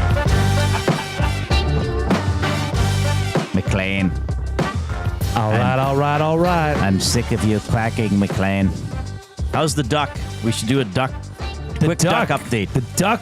I didn't tell you I was going to do that, but I just decided spur of the moment. My wife has been texting me photos of the duck. Actually, Coob. I mean, if we're doing this, we're doing the dang thing. So send them over. Coob, I'm sending this over to you, baby. Before 6 we'll have it if you can't get it right away. I mean, you've got audio to play here, but I will send it to you. And Daisy. Daisy is doing well. Daisy got a lot of outside time today. Had some fresh air. And honestly, this morning I started watching The Hangout. And the duck was... So my wife was up late taking care of me. Had to get up early to drive my daughter to volleyball practice. So I said, dude, you got to lie down. You got to just take 5. Yeah. And the duck was... So in order to try and remedy this, the only action was for me to hold it. Because when you hold it, it feels it's warm and somebody's there. So the duck, Daisy, was literally on my chest this morning, like sleeping. It was fantastic. Daisy's really growing on everybody there. It's interesting that we're going to have to discuss this at one point. I know we've got other things to get to here, but the thought of one sport versus multi-sport. Yeah, we could do a lengthy... I'm very passionate about it. Yeah. I'm very passionate about it. Because what else did you play besides... You became an elite football player. What else did you play? Soccer, baseball, volleyball, basketball, rugby, handball. Oh, wow. Yeah. And, all of those things can help each other out. I'm very... the only reason I think people do the single sport route is because they think they have to. Because of a parent? Yes, it's usually, if I'm not playing this sport all year round, well, then this coach won't see. That's the coach of the U15 team won't see my kid play. Right. Don't believe the hype, people. Don't believe the hype. If you are good enough, they will find you. They will find you. That is definitely true. They will. They have a way of doing it. Though I think there are some players like McDavid who are remarkably focused. I mean, I remember reading, I think it was Marty Klinkenberg wrote, a while ago, probably 9 or 10 years ago, that when McDavid was 6 or 7, he said, I want to get exceptional player status into the Ontario Hockey League. Yeah. But again, that's even the 0.0000001% amongst the 0.00001%. And that's the anomaly. Right. And I've now realized, I think I've said anomaly like 6 times on this show. It's That's probably an episode of Star Trek The Next Generation. A new PB Mr. here. Wolf, please examine the anomaly. That's a terrible Patrick Stewart. Captain, there appears to be an anomaly. Rob from the Grove, hockey has become an elite sport. And I think, due to the cost, I think he means, yeah. And that's unfortunate. Hula Boy Steve, my nephew is one of those 10-year-old full-time hockey players. It's crazy to hear about their schedule. Tyler and Twilliger, interesting. This just came in as I was reading those others. I notice, coaching basketball now, that a lot of pressure to stick to one sport comes from coaches. Now, depending on the level of the kid is playing, that can be variable, but still very interesting to see. And I guess that's maybe a selfish move on a coach. Yep. Is to say, hey, you gotta focus on this all year round to get better at it. But as a coach, and maybe that's just a coach that maybe they didn't play numerous sports growing up and don't see the value in it. Anybody that's played multi-sport would say absolutely. And you're actually holding that student athlete back. Well, I've heard that. A friend of mine had a son who was going to finish one season as the other season was starting and told his coach, hey, final 2 games I got to do, so I might have to miss this practice and this practice. And he said, no, you're not on my team then. And he's like, but I'm good enough to be on the team. No, you commit or like that's, to me, that's not fair. Well, see, here's the thing. I will stipulate this, and Tyler and Twilliger says that's not me, by the way. He wanted to clarify. I do have a bit of an issue with kids that are playing. Okay, let's say you're playing for your school. I don't know. Say you're playing for your school volleyball team, and you have club basketball that's not associated with the school. Well, you should give the school sport priority that you tried out for. Playing club basketball at that time was a choice you made. Do you not try out for club? Yeah, but you'll have kids that miss practices because they're involved in 2 sports at one time. Oh, if it's a direct, like the same, that's a little. But much. To me, if it's a 1 week overlap or 2 week overlap, I don't know if a kid should be kicked off a team, right? No, but it's that's also another thing we could talk. We can go We've on had and like on and 4 off-topic topics today. It's a new record, everybody. Somebody start a spreadsheet. Yeah, it's I guess kids are kids. Let them play. They really are. Sports and ducks are ducks. Ducks are ducks. And McLean. The Coob I think is should be able to get that up so we could have our check-in on Daisy. We should have a daily Daisy duck check-in. But Reid, we got to talk. Do we have the? Okay, we're doing the duck later. Sorry, Jay. No, we got to talk about Stan Bowman made. Do you want to do any reaction to my top 3 first, or save it? They are all coming in. It's almost you can just generalize. They're all sitting in the same room saying the same things. Like number 1 on the point system. I thought people would be irritated by that. No, so they're fine. 3 points for regulation win, 2 points overtime, 1 point overtime loss, 0 regulation loss. Well, it's really one of the only ways to make sense of that scoring system. Yes, right. Okay, so that people was very like clear. that one. To my surprise, not so much on the kicking or the puck going that's off. Fair. That's a fair comment. I'm just saying what my preference would be. I think a lot of it is recency bias, given that Zach Hyman is one of our players for the Oilers. Who sets records for disallowed goals. Yeah, he's the guy. So that is a big part of his skill set. And I do think there is a skill to that, by the way. But anyways, I digress. And the third one with the icing, that was about a 50-50, Reid. Okay. That was about a 50-50. And I'm not the first person to suggest that. I'd like to see it tried. I would like to see it tried. I would like for the NHL to try it. Yeah. Well, and then somebody else said, okay, well, if you're going to do that, then if they score a shorthanded goal, power play over. Oh, I thought about putting that on my list as well. And then the flip side of that is, and I think might have been even Pierre LeBrun, some high, respected insider reporter, said power plays 2 minutes. If you can score 4 goals in 2 minutes, I mean, you committed the penalty. You should be shorthanded for 2 minutes. Wow. Why does a goal 10 seconds in get you back and available for your team? This could be Reid's top 5, top 6. But these are interesting. But here's the thing. I don't think anything I suggested or anything the Nasty suggested is totally out of, like, it's not anything total out of whack job country. No. They're all things that could happen. And even if you don't like it, if the NHL instituted it, you'd probably be like, okay, I'm willing to see it. Like if the NHL came up today and said, look, if you commit a 2-minute penalty, you are serving 2 minutes, even if the other team scores.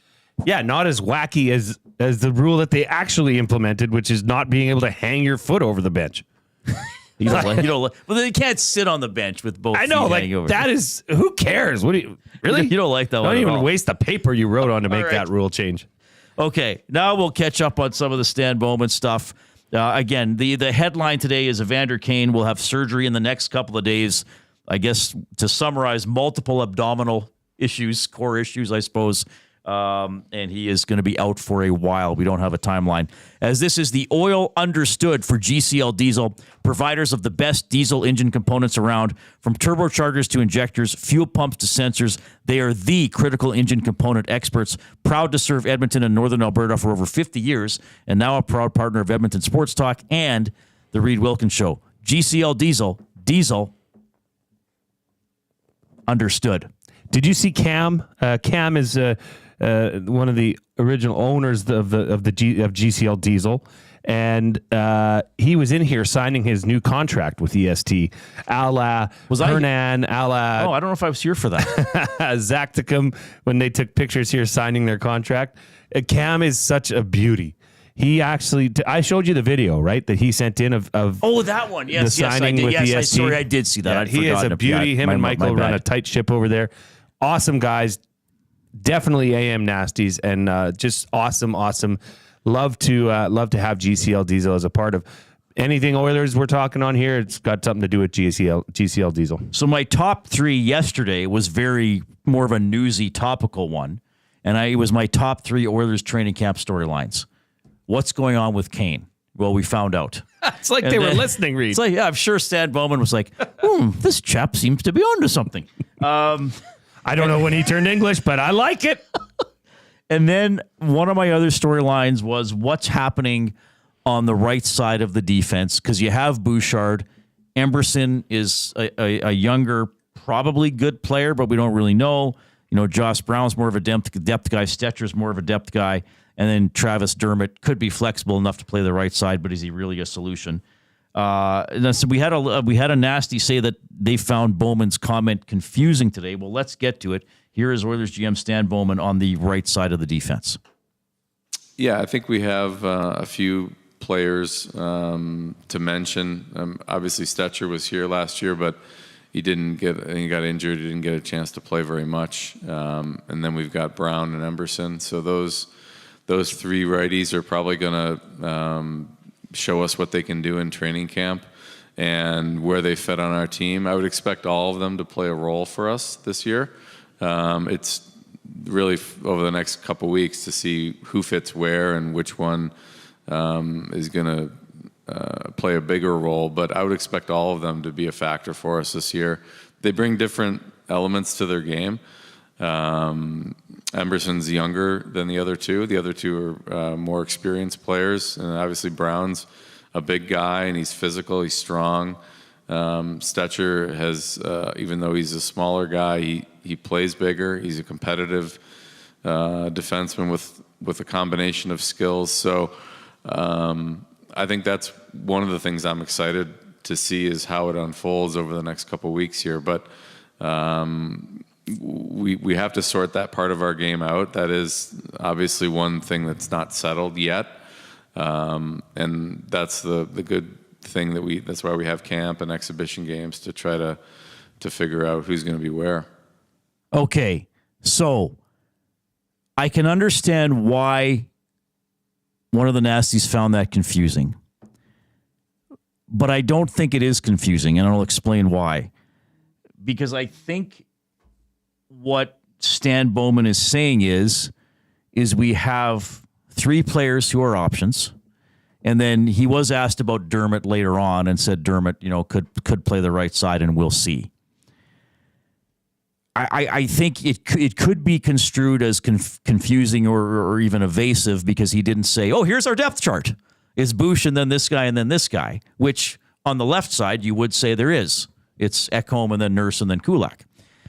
But I think what he's saying is these guys have a skill set. They have roles. Stetcher and Brown have some experience and know who they are as defensemen, and we know who they are. But I think he's also saying it's going to be competitive, and there'll be adjustments on the right side as the season goes along. And I don't. Here's what I'll speculate: that if a player on that right side, other than Bouchard, has a tough game or two, they're not going to get the benefit of the doubt to go back in the next game in the same role. So who's one of the steadiest players on the team? Ekholm. Like when he makes a mistake, it's almost shocking. Like he's not perfect, Yeah. but like there was a game last year he pinched and it was a bad pinch, and like Rob and I were like, what? You're not if Matthias Ekholm has a bad game, he's not coming out of the lineup or getting demoted. If he has two or three bad games, probably nothing's going to happen with him. Okay, if it goes on for a week or two, maybe you need to shake something up. I think though, with those guys, they're going to have a shorter leash, so to speak. And that's kind of what I read into what Bowman was saying there. So I understand why it could be, he didn't really give a clear answer. It's a little bit confusing. But I think he said they're not all-round dynamic players. They can occupy a role. Maybe it'll be based on the opponent or how they play. And it's going to be very competitive throughout the season. And again, probably something that it gets addressed later on in the year. That's how I look at that. Well, that's the word on the street is that they're going to try get through as much of the season as they can and hopefully make a trade deadline acquisition to bolster up the defense heading into the playoffs. Now, that's assuming that this new lineup proposed in the forward groups is working and clicking. Sure. But the defense is definitely the area of concern for this team heading into the season. But I think he's also saying there, if Ty Emberson turns out to be, a big upgrade on Cody Ceci, then maybe you're not shopping around. Maybe that we're assuming they're going to need to update. But I think he's saying we got to wait and see. And again, that's why it's the one area of uncertainty, the biggest area of uncertainty for the team. Let's touch on the other storyline as well. Podkolzin, his story was with Vancouver, kind of burst onto the scene in his first year, and then a couple of kind of subpar, injury-riddled seasons. Here's Stan Bowman on Podkolzin. Yeah, I think getting him in here with our team, sometimes a fresh start is great for players like that. I've seen that over my time. He's certainly a high-profile player. He came in with high expectations, and when that doesn't always match right away, there can be a challenge as far as the outlook. But I think we're looking at it as an optimistic situation. He's clearly got a lot of talent. There's a lot of things I like about his game. I think he brings the element of physicality, which is something that I think is important. And I think he can score. He's got a great shot. I think that's an element that he has, which is going to help him find a role on our team. But the thing I liked the most when we watched and we studied him was his willingness to be an aggressive player. He's a big body. He can skate. He's certainly got skill. But I think he brings maybe the power side of his game, which is something that we're looking for. We have a lot of skill on our team, and that's great. You have to be able to score, and you want to make plays. So he's got the skill side, but I think, with his physicality, I think he's going to hopefully find a role for us. So what he's saying is he's got to bring the beef. He doesn't need to score 20. He got 14 and 79 with the Canucks in his first season. Then he had 7 and 39 the next season. I mean, if he scores even in the low to mid teens and is a nuisance and is occupying the front of the net and banging bodies on the forecheck, is that acceptable? Winning. And if they win, obviously. No, I mean, the team would be winning. The team would be winning, yeah. If that's what Podkolzin could bring. 6'1", 190 pounds. He's only 23. Obviously, a first-round draft pick of the Vancouver Canucks. And like you said, 79 games he played in that 2021-22 campaign. But, interesting for Bowman to say, we've got the skill. we need the power. Right. We need the guy that's going to go into the corners and create havoc. And, I agree with that. I mean, not since Zach Kassian kind of like player have we had that. That was maybe a role that Kane was going to be filling, but that hasn't been the Kane that we've seen. And obviously it's injury related, and we know that now. And no, we're not opening that can of worms again. But maybe this is a player that can come in and throw his weight around. So I think what maybe Bowman is saying is they need Podkolzin to be a noisy player. If he scores, great. I mean, if you're a forward, especially a top 9 forward, what's one of the worst things that can be said about you? I didn't notice him. I mean, if you're a bottom pairing defenseman, or even to some extent a fourth liner, hey, you know what? I didn't really notice him.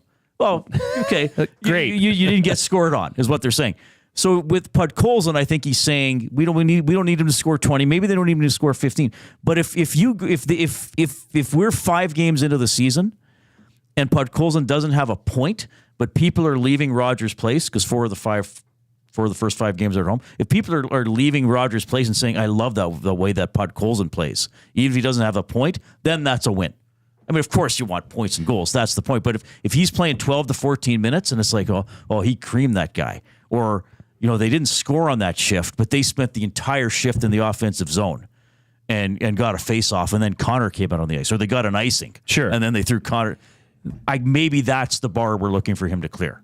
Do you think it's fair for me to suggest that given this, Edmonton, blue collar, hardworking, that's the shtick for Edmontonians, that there's a little bit extra credit given from the fan base to that type of player that will go in and draws the penalty, or like you said, forces the face off in that end. Or, I really do feel that if you're an Edmonton Oiler and you want to get on the good side of this fan base, work your butt off. Well, and quite frankly, if you want to get on the good side of Connor and Leon.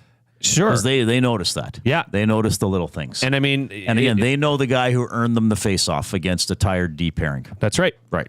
And it's usually rewarded. Again, that's why, and that's why he'll be interesting to watch. Because, banks of bodies play big. Like, there's nothing that, there's a lot of things that frustrate fans. But I know from my experience, one of the things that frustrates fans a lot is big guys who play small or who don't play big. Terrible. Who don't make noise. Use your body. So that's what we want for sure. The Oil Understood for GCL Diesel. We're going into the last segment of the show. 780-218-9999 is the EST inbox. You can jump into the nasty chat as well. Reid and Jay on Edmonton Sports Talk. Your clear choice for Edmonton sports.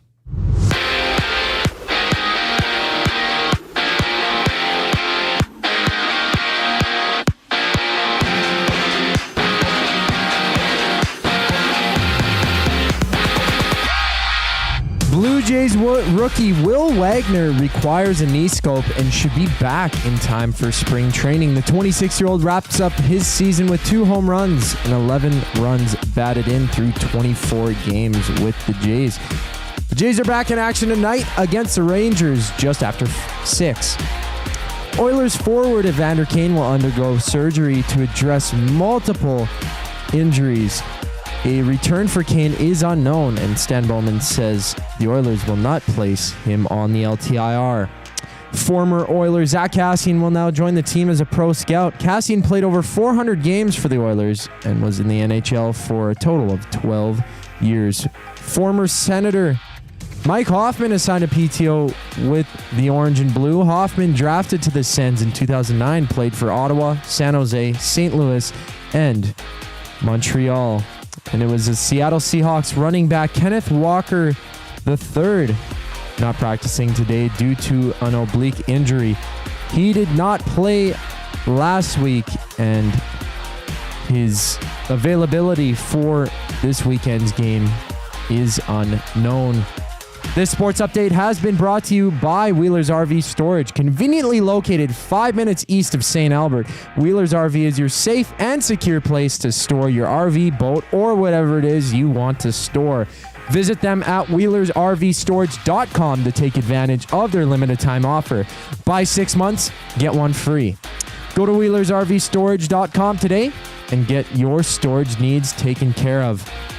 And in just a couple minutes, Reid and Jay will be back on the Reid Wilkins Show to close out with the final segment of today's program.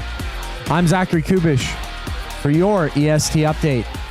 Hey Edmonton, ready to take advantage of lower rates and better pricing? South Fort Chevrolet in Fort Saskatchewan has you covered. From rugged trucks to sleek SUVs. And with over 40 years in business, you can trust that you're getting the best deal on your new ride. As the proud title sponsor of The Nielsen Show, EST listeners can drive a little to save a lot with South Fort Chevrolet's transparent pricing and down-to-earth sales team. Visit us today in Fort Saskatchewan or online at southfortchev.com. At Mind 360, we invite you to embark on your mental health journey in a safe and comfortable space. Conveniently located in St. Albert, Mind 360 has a diverse team of experienced clinicians that offer a broad range of tailored services for children, adults, and families. Furthermore, we are very proud to serve our military, veterans, and first responders. If you're looking for counseling, treatment, or assessment, understand that you are not alone. Contact Mind 360 at mind360.ca to book an appointment today. Gallo LLP is an Alberta-based accounting firm with expert chartered professional accountants in both our Edmonton and Sherwood Park accounting firms. Our experienced and innovative accountants provide financial advice that saves our clients money. Simply put, we help our clients protect their assets and grow their businesses. At Gallo LLP, they go beyond the numbers to ensure the continued success of your business. Reach out to Preet or John to discuss how they can help your business grow. Visit gallollp.ca today and see how they can help you take your business to the next level. You've always known GCL.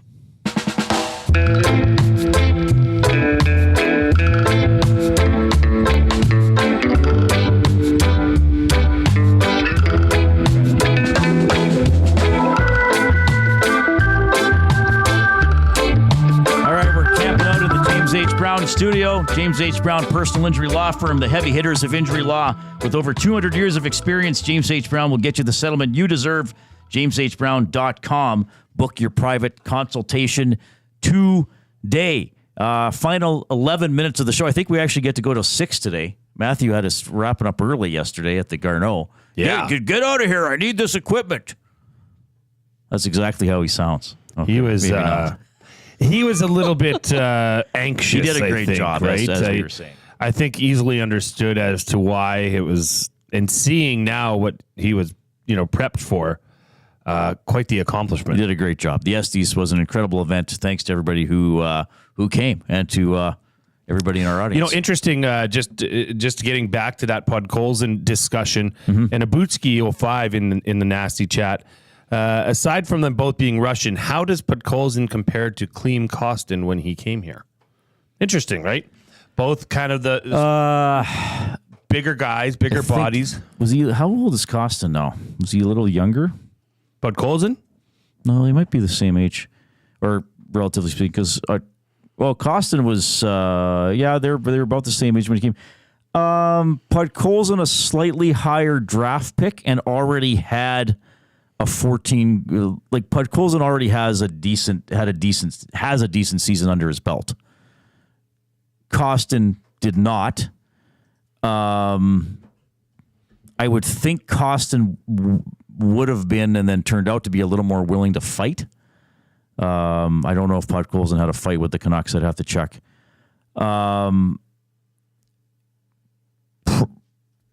Probably. I mean, there's a higher ceiling for Podkolzin. I think Kostin had that great burst with the Oilers. I think he had a stretch where he scored 7 times in 11 games and had an 11-goal season and fought and hit. And then after the season, he moves on, goes to Detroit, has 3 goals, goes to San Jose. He did have 10 points in 19 games for the Sharks, though you're playing more on a lousy team at that point. I would think there's a higher ceiling. There's a hope for a higher ceiling of Podkolzin. I think the Oilers got a little bit of bonus or found money there with Kostin. Does that answer the question? Sure. Hopefully, kind of. I mean, if you can get out of Podkolzin what you got out of Kostin, that's a win, isn't it? I think they would want a little more and want it for longer for it to really call it a win. Sure, that's fair. That's fair to say, in my mind. Yeah. Let's bring in the Hoffman stuff. Sure. Because there's another guy who could be competing for a spot. Doesn't play the way Kane or Podkolzin will, but Mike Hoffman is in camp on a PTO. Here's Stan Bowman. Player, obviously. He's had a great career so far, and we think he'd be a nice addition to the camp. And, it's a competitive environment, and he's a veteran. He's been a pretty consistent offensive player throughout his career. So we're going to take a look at him and see how he fits in with our mix. But, not just him. I think we're looking for all of our guys to take a step forward here and show us what they can do. and a lot of optimism for our group. But it's always good to have some competition as well. Mike Hoffman with the Sharks last season. Again, very poor team. 10 goals, 14 the year before that with the Canadiens, 15 the year before that with the Canadiens as well. I mean, he did have a stretch of 1, 2, 3, 4, 5, 6, 7 years over 20 goals. I mean, he's 34. I mean, maybe this is a guy who winds up like Ernie or Gagne last year. You sign him to a two-way deal or a minor league deal, and he's in Bakersfield, and then you can get him the big league contract if you need somebody a little bit later on. I'd be surprised if Hoffman's around on opening day, but maybe he stays within the organization. Yeah, I don't understand it, to be quite honest. Even you wouldn't even have him here? I don't get it. Depth at forward is not the issue. Well, we're talking way down the 16th, 17th maybe. But what's bringing in a 34-year-old player that, has bounced around? And I mean, 6 years ago, Mike, yeah. Right. Oilers fans would be raving about it. Not so much now, in my opinion. Yeah, I think he's a longer. I mean, is he better than Adam Ernie, who they had around last year and played a couple of games? I think so. Sure. And but we're really splitting. Maybe we're talking really more down the depth chart, more locker room depth too. But I mean, they're already an older team, right? Well, yeah, probably going to wind up being the oldest team in the league by opening day. So anyway, Hoffman's there, another guy to keep an eye on throughout the preseason. Let's duck it up. Daisy Duck, yes, has have and actually I must say, because Easy chimed in here on the nasty chat, is maybe not the best history of a locker room guy is Hoffman. Has been some problems. Well, and that was some stuff his wife said too, right? Yes. Yeah. Yeah, that was a rough go in Ottawa, I believe. Wasn't that with Carlson and San Jose? I thought Ottawa had maybe something happened with, but yeah, had a history. We know. Oh yeah, pardon me. Yeah, with Ottawa. My mistake. Yeah. He was just with San Jose this past year, or flipped them around. Daisy Duck, yes, was out getting some fresh air today, and this is the little duck, just growing by the day. It's amazing how fast they grow up. The duck is 2 days old or 3 days old? This would be day 3. Day 3 of the duck, and in a matter of, I'd say by this time next week, it's going to be super ugly. It's not going to be as cute as it is now. It's not gonna be a rough it's go. It's peaking early. It's just how the ducks go. When baby ducks are born, you see the Canadian geese, the little goslings running around. Yeah. Cute at that point, and then they turn into miniature dinosaur-looking animals. And the duck is still a house duck, though. Yeah. Yeah. Eventually, that can't happen. Not that I'm trying to run your household, but it can't. It can't. It certainly can't. Yeah, that Owen guy in the nasty chat or in the EST inbox, looking to Mike Hoffman and his wife. Then tell me if you want. Yeah, well, that I think guy, it was even around the locker room. Yeah, I think it was maybe more the spouse. Not that I'm trying to, but yeah, that was ugly. Like people know what it is. I don't want to get too much into it, but whatever. It's I don't think it's going to be a story here. Probably. It wouldn't surprise me if maybe he winds up on the Condors, and then we see how the season goes. Sure. We'll do goof ups. I just made a goof up. I flipped Hoffman's 10 years with Ottawa and San Jose. I said he was on San Jose earlier. He was on Ottawa earlier. Yeah, that's probably one of the more recent goof ups. Yeah, that was an easy one to remember. I said we, referring to the Oilers.